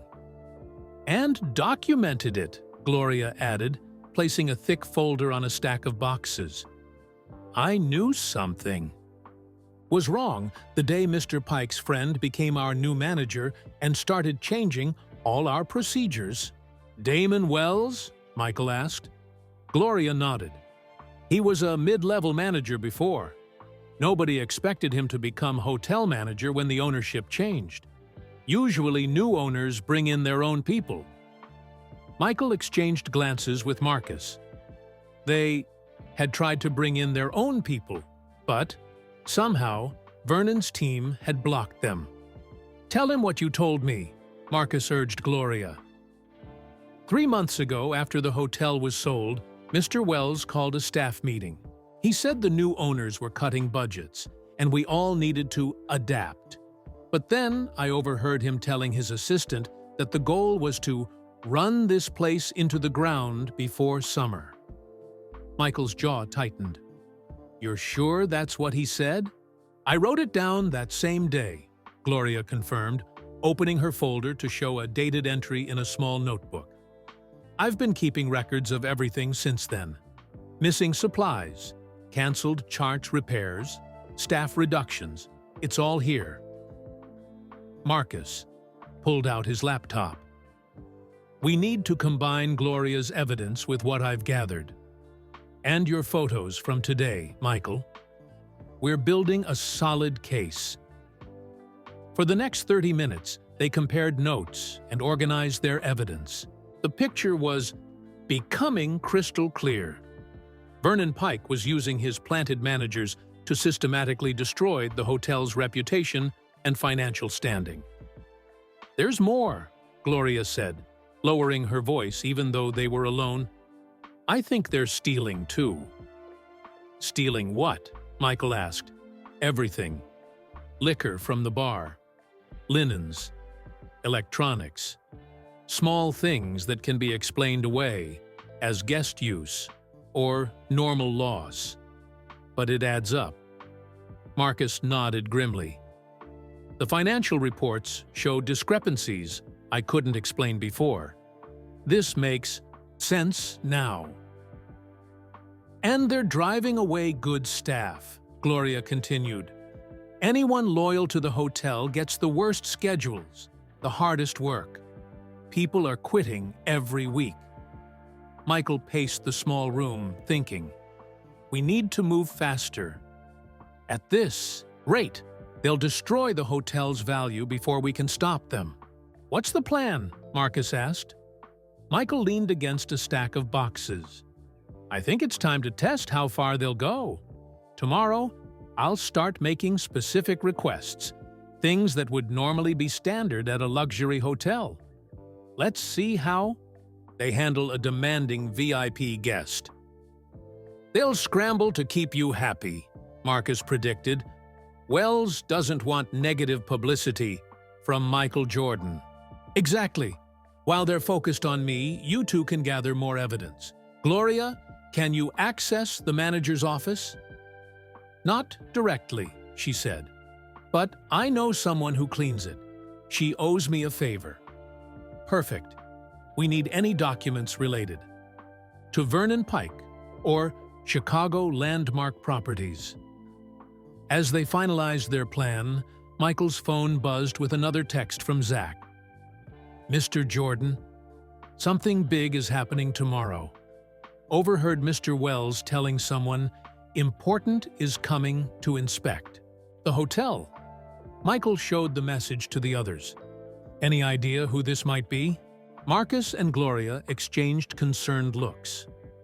I heard rumors about an investor tour, Gloria admitted, but I didn't know when. This could be Vernon himself, Marcus said, coming to check on their progress. Michael's expression hardened. If Vernon is coming here tomorrow, we need to be ready. I want to see his face when he realizes I'm staying in his hotel. That could force his hand, Marcus cautioned. He might do something desperate. Good, Michael replied. Let him show his true colors. The more he reacts, the more evidence we collect. As they left the storage room, Michael felt more determined than ever. Vernon Pike thought he was so clever, using his connections to undermine the hotel from within. But he'd forgotten who he was dealing with. Michael Jordan didn't just win games, he changed them entirely. Tomorrow would be a turning point. Whether Vernon showed up or not, Michael was done. Playing defense. It was time to take control of his hotel, one room at a time. Starting with room 323, the room that should never have been denied. The next morning, Michael woke early with a plan. He ordered a substantial breakfast from room service, testing not only the food quality, but also how quickly they'd respond to a VIP guest. The meal arrived promptly, but the eggs were cold and the coffee lukewarm. The server, a young man named Diego, looked apologetic. "I'm sorry about the temperature, sir," Diego said quietly. "The kitchen is short-staffed, and food sits waiting too long." "Not your fault," Michael assured him. "How long have you worked here, Diego?" "6 years, Mr. Jordan. It used to be much better." Diego glanced nervously at the hallway. "Chef, Rosa tries her best, but they keep cutting her budget and staff." After breakfast, Michael decided to visit the kitchen directly. He found a back entrance through the service hallway and slipped in during a busy moment when no one immediately noticed him. The kitchen was chaotic, staff rushing between stations, orders piling up, and Chef Rosa calling out instructions in both English and Spanish. Michael observed for a few minutes, noting the outdated equipment and how the staff improvised to overcome challenges. When Rosa finally spotted him, she nearly dropped the plate she was holding. "Mr. Jordan, guests aren't allowed in the kitchen." "Just curious how things work," Michael said with an easy smile. "I'm interested in hotels." Rosa wiped her hands on her apron and approached him. "Well, this isn't how a good hotel kitchen should work. We're doing our best, but..." She gestured around at the frantic scene. "What's your biggest challenge?" Michael asked. Rosa hesitated, then seemed to make a decision. "Follow me." She led him to a large walk-in refrigerator and opened the door. Inside, the shelves were half empty, and much of the produce looked past its prime. "This is what they send us now," Rosa explained, picking up a wilted bunch of herbs. 3 months ago, we had top-quality ingredients from the best suppliers. Now," she shrugged helplessly, "management says it's budget cuts from the new owners." "And you believe that?" Michael asked carefully. Rosa gave him a sharp look. "No, the hotel makes enough money to afford good food. Someone is pocketing the difference." Michael nodded, impressed by her directness. "If you could fix one thing in this kitchen, what would it be?" "Just one?" Rosa laughed bitterly. "The tea ventilation system. We're cooking in a sauna here. People get sick from the heat." "I'll see what I can do," Michael said. Rosa looked skeptical, but grateful. "Why would you help?" "Let's just say I care about quality," Michael replied with a smile. After leaving the kitchen, Michael sought out Javon Taylor, the maintenance worker he'd observed in room 2323. He found him fixing a leaking pipe in the pub basement. "Excuse me, Javon?" The man looked up, surprised to be addressed by name. "Yes, sir?" "I'm Michael Jordan. I'm staying in room 1401, and I noticed you working on some repairs yesterday." Recognition flashed across Javon's face. "The basketball player?" "Yeah, I saw you from a distance. What can I do for you?" "I'm curious about the hotel's maintenance issues. Mind if I ask you a few questions?" Javon looked around cautiously. "I shouldn't really talk about it. Could get me fired." "I understand," Michael said. "But hypothetically, if someone wanted to fix this place properly, what would it take?" Javon considered the question, then sighed. "Hypothetically, a complete overhaul of the HVAC system. New plumbing on floors 1025, electrical upgrades throughout. At least $2 million of work." "And why hasn't that happened?" Michael Fee twice pressed. "Management keeps saying the new owners won't approve the budget." Javon shook his head. "But that's strange, because right before the sale, Mr. Pike had actually approved a full renovation. Then new ownership took over, and suddenly everything was canceled." Michael nodded thoughtfully. "One more question. If you had proper supplies and authority, how long would it take to fix the essential problems?" "With a good team? 3 months, maybe 4. Javon straightened up, a spark of pride in his eyes. "I used to manage maintenance for the Hilton downtown. I know what I'm doing. Just don't have the resources here." "Good to know," Michael said, extending his hand. "Thanks for your time, Javon." As Michael continued his tour of the hotel's hidden spaces, he met more staff members who shared similar stories. The gift shop manager who couldn't order new merchandise, the spa director whose equipment repairs were perpetually delayed, the concierge who was told to stop, recommending certain restaurants because they wouldn't pay kickbacks to hotel management. By the afternoon, Michael had compiled a detailed mental map of who could be trusted and who was likely part of Vernon's team. He texted his findings to Marcus, who was busy gathering financial records with Gloria's help. Around 3:00 p.m., Michael received an urgent text from Zach. "He's here! Mr. Pike just walked in with Mr. Wells." Michael's pulse quickened. Vernon Pike had indeed come to inspect his handiwork. This was the confrontation Michael had been waiting for. He made his way to the lobby, positioning himself in a corner where he could observe without being immediately noticed. Vernon looked older than when Michael had last seen him, but his arrogant posture was unmistakable. He was gesturing emphatically as Damon Wells nodded along, both men oblivious to Michael's presence. Michael watched as Vernon pointed out various features of the lobby with obvious dissatisfaction. He appeared to be conducting some kind of inspection, making notes on a tablet, as Wells scrambled to explain things. Just as Michael was considering how to approach them, he noticed something else. A small group of people in business attire being led on a tour by one of Wells's assistants. They carried folders with the Chicago Landmark Properties logo. So that was it. Vernon wasn't just checking progress. He was already showing the hotel to potential investors in his scheme to buy it back.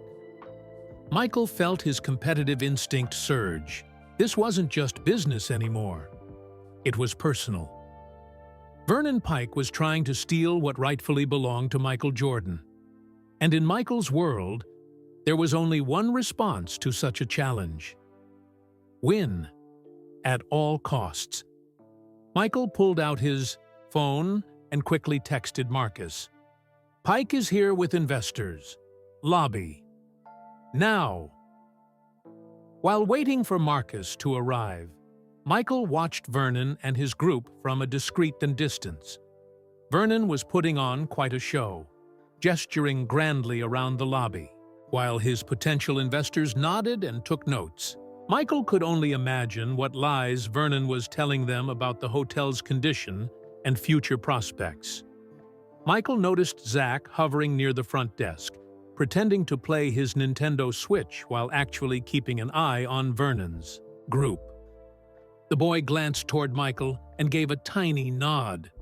His young ally was still on the job. Just as Michael was considering how to approach Vernon, fate intervened. Vernon's group began moving toward the restaurant for refreshments, directly past where Michael was sitting. Michael simply crossed one leg over the other and waited. Vernon was mid-sentence when he spotted Michael.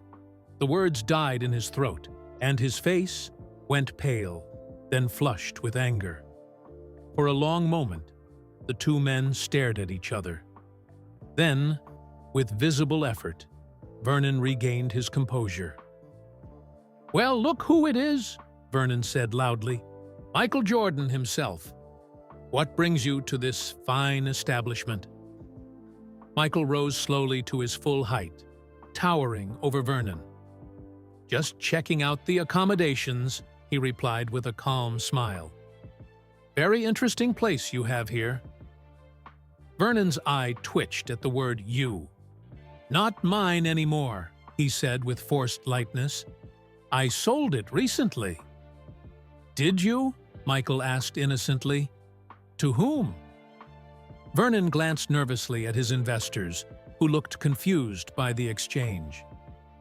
"A private investment group. I'm sure you're not interested in the boring details." "Actually, I find hotel ownership fascinating," Michael said, enjoying Vernon's discomfort. "In fact, I've been getting quite an education during my stay here, learning all sorts of things about how hotels operate." Wells stepped forward, clearly trying to defuse the situation. "Mr. Jordan, may I introduce Mr. Pike, the former owner of the Skyview Grand, and these are business associates of his." "We've met," Michael said, not taking his eyes off Vernon, "many years ago and more recently." One of the investors, a woman in an expensive suit, brightened with recognition. "Mr. Jordan, it's an honor. I'm Vanessa Hughes with Midwest Capital Partners. We're considering an investment opportunity involving this property." Michael turned his attention to her, offering his hand. "Is that so? What kind of opportunity?" Before she could answer, Vernon interrupted. "Just preliminary discussions. Nothing concrete." "Actually," Hughes continued, "we're exploring the possibility of acquiring this hotel through Chicago Landmark Properties.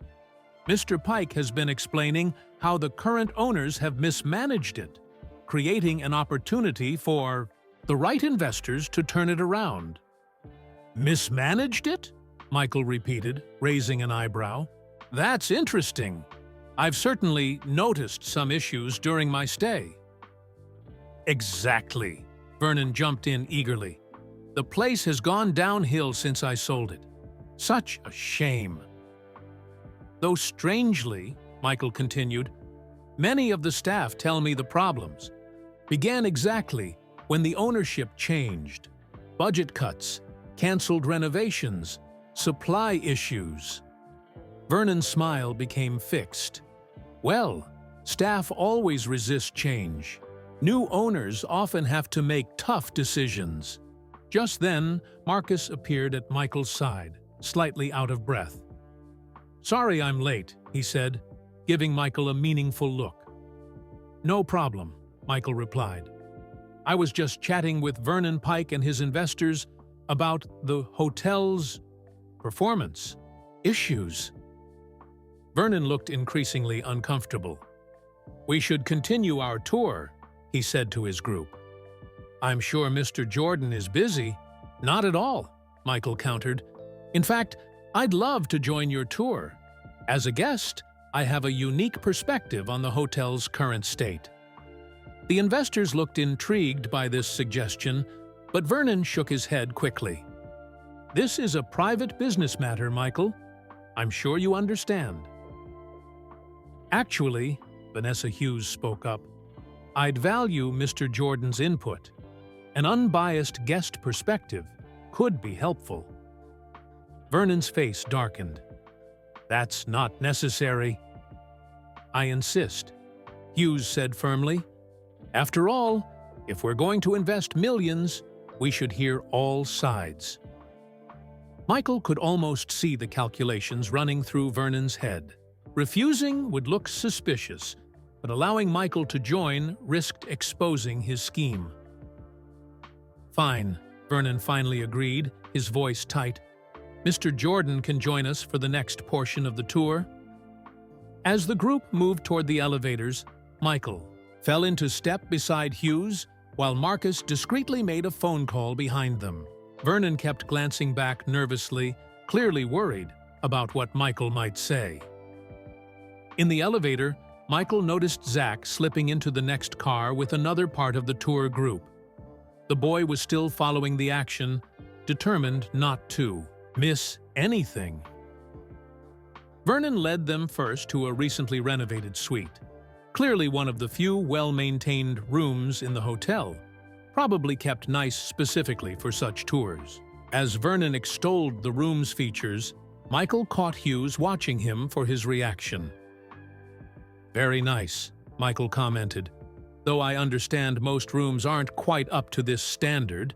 In fact, my original room had quite a few issues. Vernon shot him a warning glare, but Hughes was already asking questions. What kind of issues, Mr. Jordan? Perhaps we should see for ourselves, Michael suggested. Room 2333 would be a good example. That room is occupied, Wells interrupted quickly. Actually, Michael replied, I believe it's still listed as under maintenance. I'd be happy to show these investors what I experienced when I first checked in.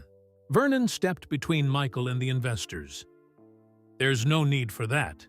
We have a full property condition report in your information packets. But Hughes was already looking doubtful. I'd prefer to see a typical room, not just a showcase suite. The tension built. Michael's phone buzzed with a text from Gloria.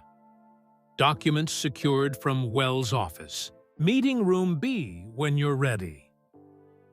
Michael smiled inwardly. While he kept Vernon distracted with the tour, his team was gathering. The final evidence they needed. The storm clouds were gathering, and Vernon Pike had no idea what was about to hit him. I have a better idea, Michael said suddenly. Why don't we all go down to the basement and check out the mechanical systems? I hear the HVAC system is particularly interesting. Vernon's face went pale. The basement was where the most obvious neglect would be visible, and the most damning evidence of deliberate sabotage. That's not part of our scheduled tour, Vernon said stiffly. No? Michael asked innocently. I would think serious investors would want to see everything, unless there's something down there you don't want them to see. The challenge hung in the air between them. In Vernon's eyes, Michael could see the realization, dawning that his carefully constructed plan was starting to unravel. Before Vernon could respond, the elevator doors opened, and there stood Zach, breathing hard, as if he'd run down the stairs to beat them to this floor. Mr. Jordan, the boy called out, you've got to see this. Michael stepped off the elevator, followed by the curious investors.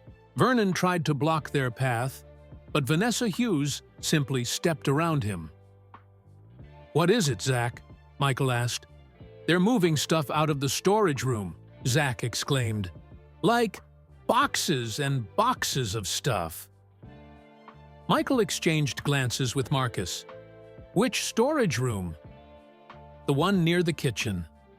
I saw Mr. Wells on his phone, looking super worried, and then a bunch of guys started loading boxes into the service elevator. Vernon's face had gone from pale to bright red. This is ridiculous. We don't have time for children's stories. But the investors were already following Zach, who led them down the hallway toward the service area. By the time they reached the IBM storage room, 3 men were wheeling out carts loaded with boxes labeled office supplies. "Stop right there," Michael called out, with the commanding presence that had made him a leader on and off the basketball court. Surprisingly, the men did stop, looking uncertainly between Michael and Damon Wells, who had appeared from around the corner. "What seems to be the problem?" Wells asked, trying to sound casual but failing to hide his nervousness. "That's what we'd like to know," Michael replied. "Why are you removing supplies from the hotel in such a hurry?" "Just routine inventory. Management," Wells insisted. One of the investors, a balding man with glasses, stepped forward and opened one of the boxes.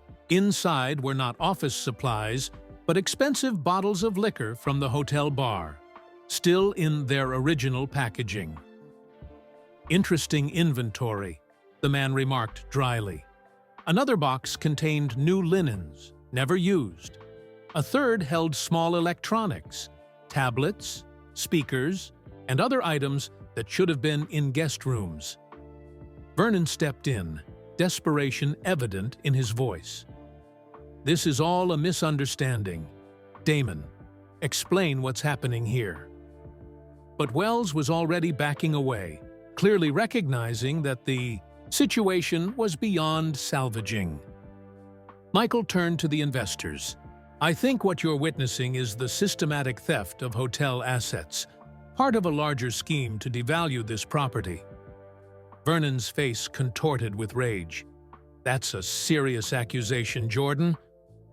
"I have proof," Michael replied calmly.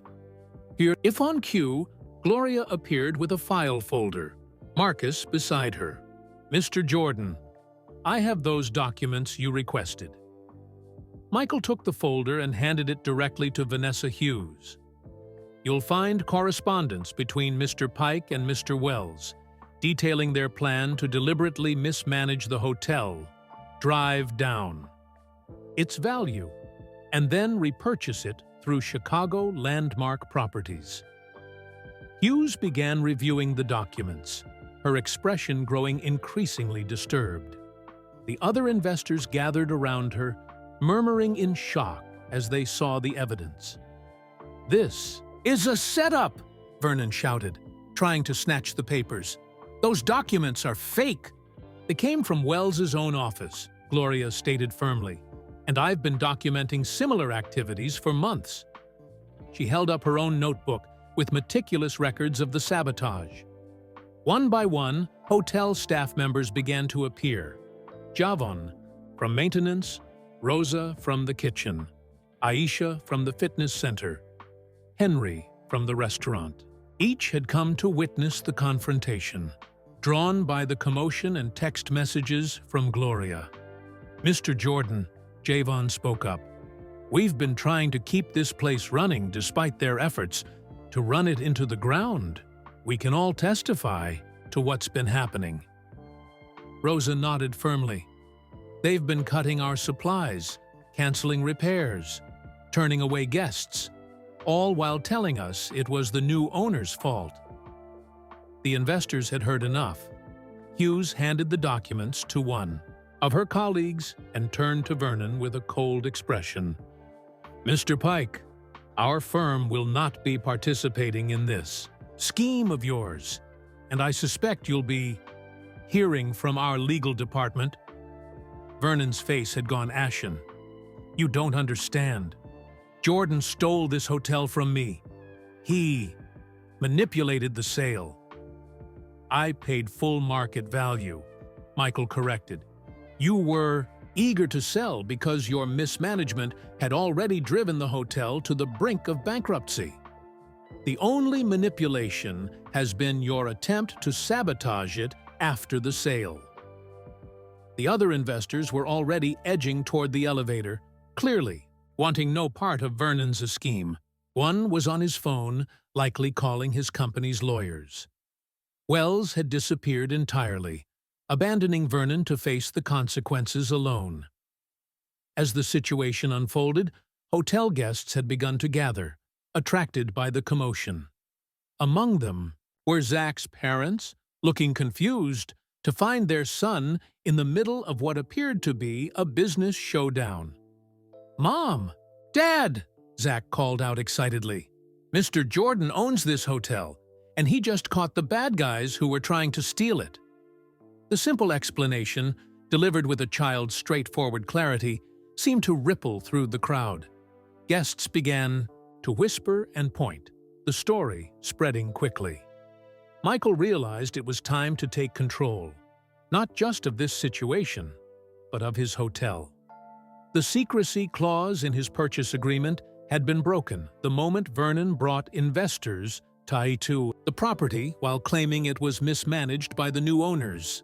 There was no reason to keep his ownership quiet any longer. "Ladies and gentlemen," Michael addressed the growing crowd, his voice carrying the natural authority that had made him a leader throughout his career. "I'm Michael Jordan, and I am indeed the owner of the Skyview Grand Hotel."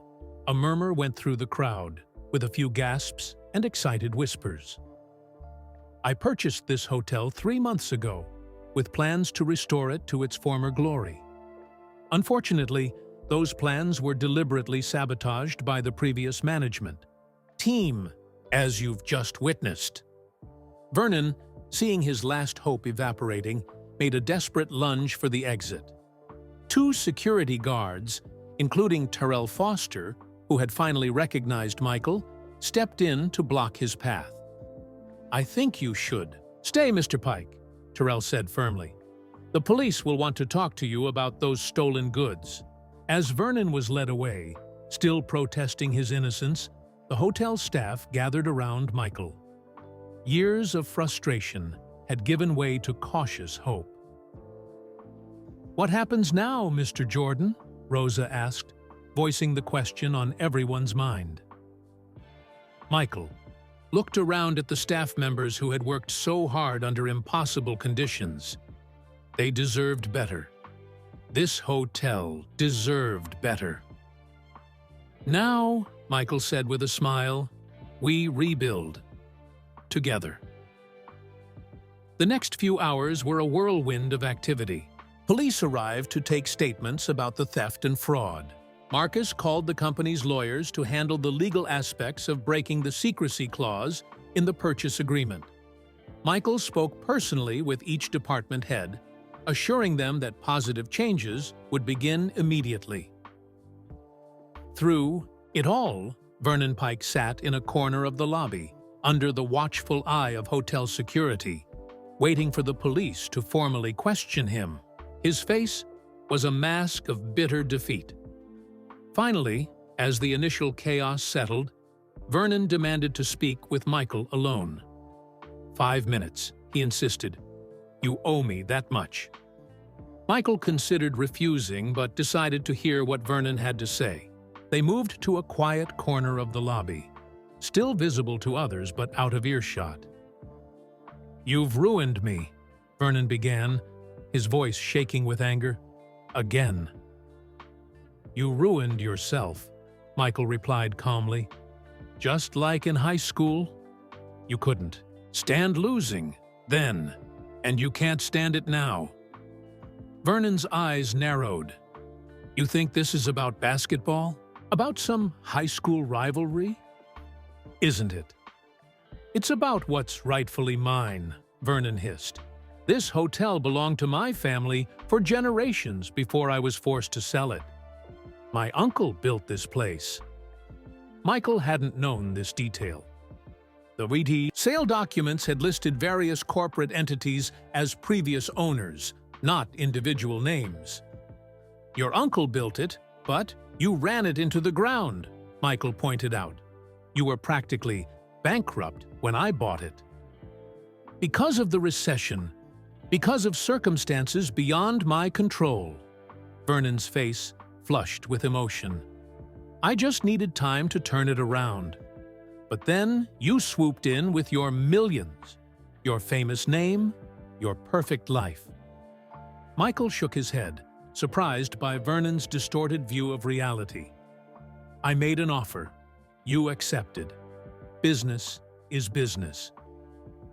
It was never just business between us, Vernon insisted, not since the day you stepped onto my basketball court and took everything I had worked for. Your basketball court? Michael almost laughed at the absurdity. It was a school team, Vernon. We were kids. You don't get it, Vernon said bitterly. You were going to be a star no matter what. You had natural talent. I had to work for every bit of skill, every opportunity. Basketball was my only ticket. Out, my one chance to be somebody important. Then you came along and effortlessly took the spotlight, the scholarship offers, everything. For the first time, Michael felt a flicker of sympathy for his old rival. Vernon had defined himself by what he'd lost, not what he might have gained. I'm sorry about your knee injury in college, Michael said sincerely. That was tough luck. But that doesn't justify what you've done here. Vernon's laugh was harsh and empty. My knee? You still don't get it. My knee healed fine. It was my spirit that was broken. Always second best. Always in Michael Jordan's shadow. So, this was all about revenge? Sabotaging my hotel to get back at me for high school basketball games 40 years ago? It was about taking back what should have been mine, Vernon insisted, about finally winning. Michael studied the man before him, once an athletic teenager with a bright future, now a bitter old man consumed by decades of resentment. It was a sobering sight. Vernon, you could have been part of this, Michael said quietly. If you'd been honest about wanting to stay involved with the hotel, we could have worked something out. A consulting role, maybe. Instead, you chose deception and sabotage. Would you have really worked with me? Vernon asked, sounding suddenly tired. The great Michael Jordan partnering with someone like me? We'll never know now, will we? Michael replied. Their conversation was interrupted by a police officer approaching to formally interview Vernon. As he was led away, Vernon turned back for a final word. The hotel may be yours now, Jordan, but you'll never understand what it means to my family. It was all I had left. Michael watched him go, feeling a complex mix of emotions. Victory, yes, but also a certain sadness for a man who had wasted so much of his life on bitterness and revenge. Marcus approached, carrying a stack of documents. The lawyers are drawing up new management contracts. We can start bringing in our original team as early as tomorrow. Good, Michael nodded. But I want to keep as many of the current staff as possible. The ones who stuck it out despite everything. Already working on it, Marcus assured him. Rosa has agreed to stay on as head chef with a proper budget. Javan is excited about leading the maintenance overhaul, and Gloria is organizing the housekeeping department to get the rooms back up to standard. Michael smiled, heartened by the staff's quick turnaround from despair to enthusiasm. Amazing what good leadership could accomplish. As evening approached, hotel guests gathered in the lobby, buzzing with excitement about the day's dramatic events. Many approached Michael for autographs or photos, no longer just seeing a basketball legend, but now recognizing him as the owner who had saved the hotel from corruption. Among them was Zach Miller, proudly wearing his signed Bulls cap. Mr. Jordan, does this mean you're not undercover anymore? Michael laughed. That's right, no more detective work needed. Oh man, Zach said, feigning disappointment. I was a good sidekick, wasn't I? The best, Michael agreed, ruffling the boy's hair. I couldn't have done it without you. 6 months later, Michael Jordan stood in the gleaming lobby of the Skyview Grand Hotel, watching as final preparations were made for the grand reopening celebration. The transformation was remarkable, not just in the physical space, which now sparkled with new fixtures, polished marble, and elegant furnishings, but in the spirit of the place. Gone was the atmosphere of neglect and resignation. In its place was a buzz of pride and excitement, as staff members in crisp new uniforms moved purposefully through their tasks, greeting guests with genuine smiles. "Hard to believe it's the same hotel," Marcus said, joining Michael by the newly installed fountain that served as the lobby's centerpiece. "Same building, different heart," Michael replied, noting how the staff worked together seamlessly, the result of months of training and team building. The journey to this moment had not been easy. After Vernon's scheme was exposed, they'd discovered even more damage than anticipated. Pipes that had been deliberately left to leak, electrical systems that had been improperly modified, equipment that had been intentionally misconfigured. But with a proper budget and Javon Taylor leading a skilled maintenance team, they'd methodically addressed each issue. Michael had been hands-on throughout the process, visiting the hotel several times a week to check progress and boost morale. Mr. Jordan, called Rosa Diaz, now the executive chef of the hotel's renamed restaurant, the 23. She approached with a tray of appetizers. "What do you think of these for tonight's menu?" Michael sampled one of the elegant, bite-sized creations. "Perfect," he declared. "Just like everything else you've made since we got you that new kitchen equipment." Rosa beamed with pride. "Wait until you see what we're preparing for the main course. And my pastry chef has created a special dessert in the shape of a basketball shoe." As Rosa hurried back to her kitchen, Gloria Chen approached with a clipboard. "The presidential suite is ready for your final inspection, Mr. Jordan. And all guest rooms are now equipped with the new smart technology systems." Michael nodded approvingly. "And how's the staff housing situation?" This had been one of Michael's most surprising discoveries after taking full control of the hotel. Many employees had been commuting 2 or 3 hours daily because they couldn't afford housing near the hotel. One of his first acts had been to convert an unused floor into subsidized staff apartments, dramatically improving retention and morale. "Full occupancy and a waiting list," Gloria reported. The transportation shuttle service for other staff has been a huge success, too. Throughout the day, Michael met with each department head, reviewing final details for the evening's gala.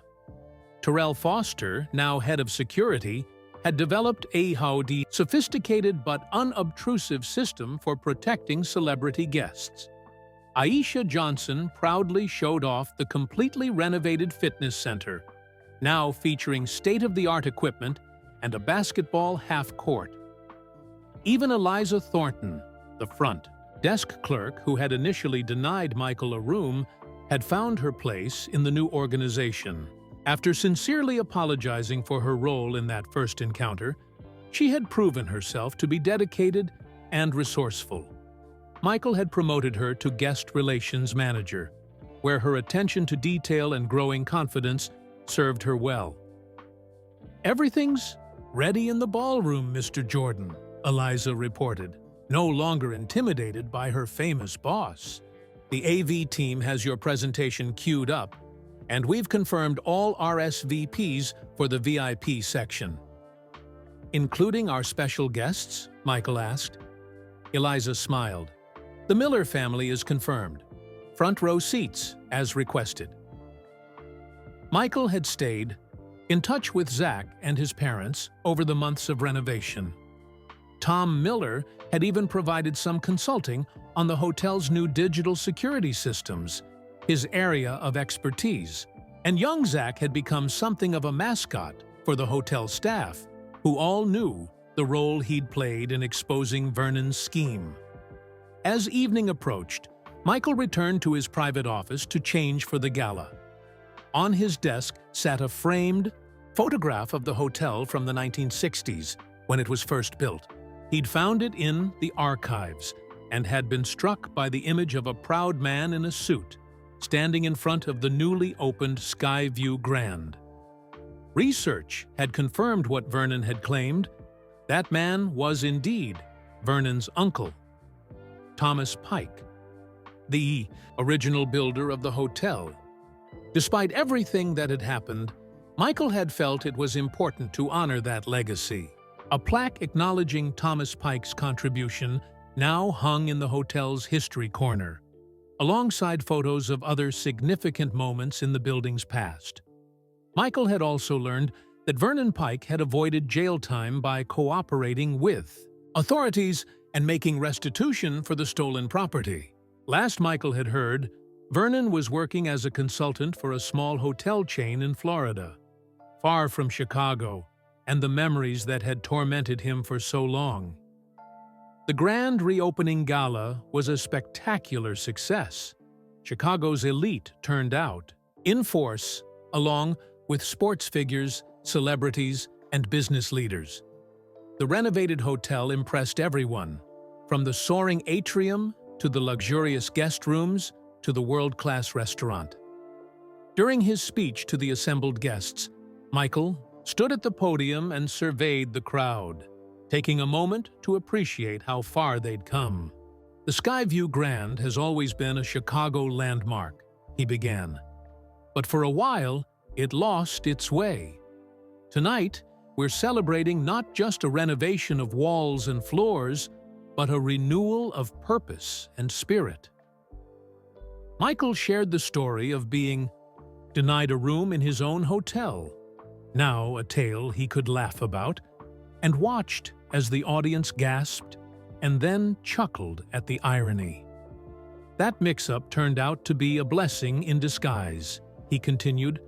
"It allowed me to see firsthand what needed to change and to identify the incredible people who were keeping this hotel going despite all obstacles."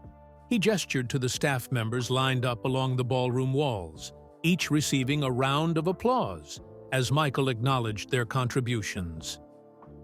"These are the real heroes of the Skyview Grand's transformation," Michael said. "They believed in this place when no one else did. They maintained their standards even when given inferior tools and impossible constraints. And now, with the right support, they've created something extraordinary." As the applause rang out, Michael caught sight of Zach Miller in the front row, grinning widely and clapping harder than anyone. Beside him, his parents looked on proudly as Michael concluded his speech with a special acknowledgement of the boys' help. The Skyview Grand was no longer just a business investment for Michael Jordan. It had become something more meaningful, a community he had helped rebuild, a team he had helped unite, and a legacy he could be proud of. And it had all begun with being denied a room that should have been his. After the gala, when most guests had departed and the staff was busy with cleanup, Michael invited the Miller family to join him for a private tour. Tom and Linda Miller had been overwhelmed by the evening's festivities, but 12-year-old Zach, now 13 after celebrating his birthday 6 months ago, was as energetic as ever. "This place is awesome, Mr. Jordan," Zach exclaimed as they rode the private elevator to the top floor. "I can't believe how different it looks now."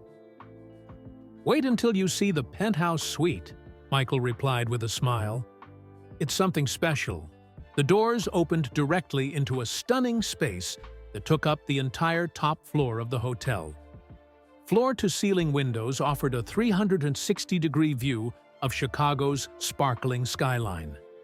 The decor was elegant but comfortable, luxurious without being, ostentatious. Wow, Tom Miller breathed, taking in the spectacular view. I didn't even know the hotel had a penthouse like this. It didn't, Michael explained, leading them through the main living area. This was several smaller rooms before. We completely reconfigured the top floor during the renovation. Linda. Miller ran her hand along a beautifully crafted wooden table. Is this where you stay when you're in Chicago? Sometimes, Michael nodded. But it's also available for special guests. Very special guests, he added with a wink to Zach. As they continued the tour, Michael showed them features that weren't in any other part of the hotel. A small basketball court with a regulation hoop, a wall of memorabilia from his career, and a kitchen stocked with his favorite foods. Finally, he led them to a sitting area where refreshments had been arranged. As they settled into comfortable chairs, Michael's expression grew more thoughtful. I wanted to share something with you, he said, something not many people know about why I bought this hotel. Zach leaned forward eagerly. Was it to make a lot of money? Michael shook his head. No, though it will be profitable now. Was it because I love the hotel business? Not really, though I've come to appreciate it. He reached for a photo album on the coffee table and opened it to a marked page. Inside was a faded photograph of a middle-aged black man standing proudly in front of the Skyview Grand, dressed in his best suit. This is my father, James Jordan, Michael said softly, taken in 1984, right after I was drafted by the Bulls. The Millers leaned in to see the photo better. My father didn't have much money when I was growing up, Michael continued. He worked hard all his life to provide for our family. But whenever he came to Chicago to watch me play for the Bulls, he would save up to stay one night at the Skyview Grand. Said it made him feel like a big shot to stay at the fanciest hotel in town. Michael turned the page to show more photos. His father in the hotel lobby, dining in the restaurant, standing by the window of his room with the Chicago skyline behind him. He told me once, "Son, someday you should own a place like this, where families can come and make special memories together." I didn't think much about it at the time, but after he passed away, Michael paused, his voice growing softer. Those words came back to me. Zach's parents exchanged touched glances as Michael continued. When I heard the Skyview Grand was for sale, it felt like more than just a business opportunity. It felt like a chance to honor my father's memory. That's why you were so upset when they wouldn't give you a room, Zach said with sudden understanding. Partly, Michael nodded, but I'm glad it happened that way. If they'd recognized me right away, I might never have discovered what was really going on.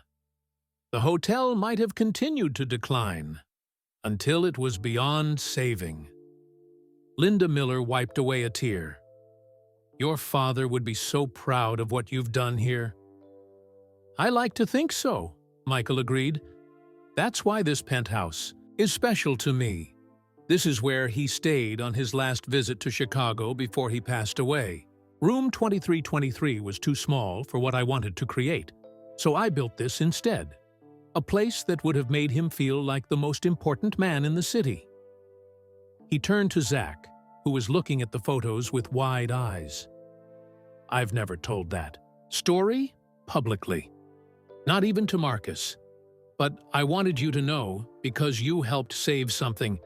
That means a lot to me, even though you didn't realize it at the time. Zach straightened with pride. I'm really glad I could help, Mr. Jordan. Me too, Michael said. And that's why I wanted to tell you about one more thing I've created here at the hotel. He handed Zach an envelope.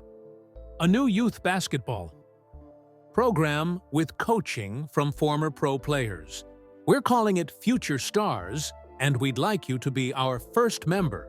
Zach's jaw dropped as he opened the envelope to find membership details and a personalized jersey. Are you serious? This is the best thing ever. As the Millers expressed their amazement and gratitude, Michael looked out at the Chicago skyline. The same view his father had enjoyed all those years ago. The Skyview Grand had come full circle, from a symbol of aspiration in his father's eyes to a fallen landmark, and now to a renewed beacon of excellence and community under his stewardship. Being denied a room in his own hotel had indeed been a blessing in disguise.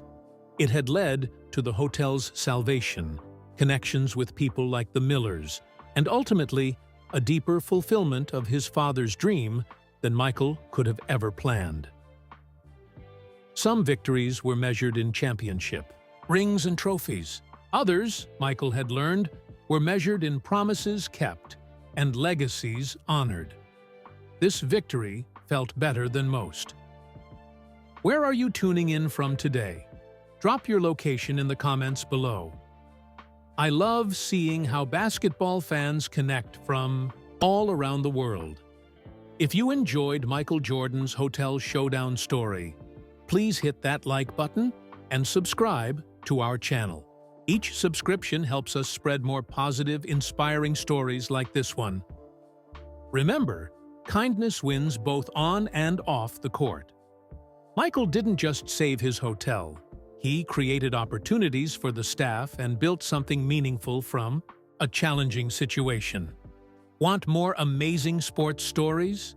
Click on the video appearing on your screen right now for another incredible comeback that will leave you inspired. Until next time, keep believing in yourself and never give up on your dreams.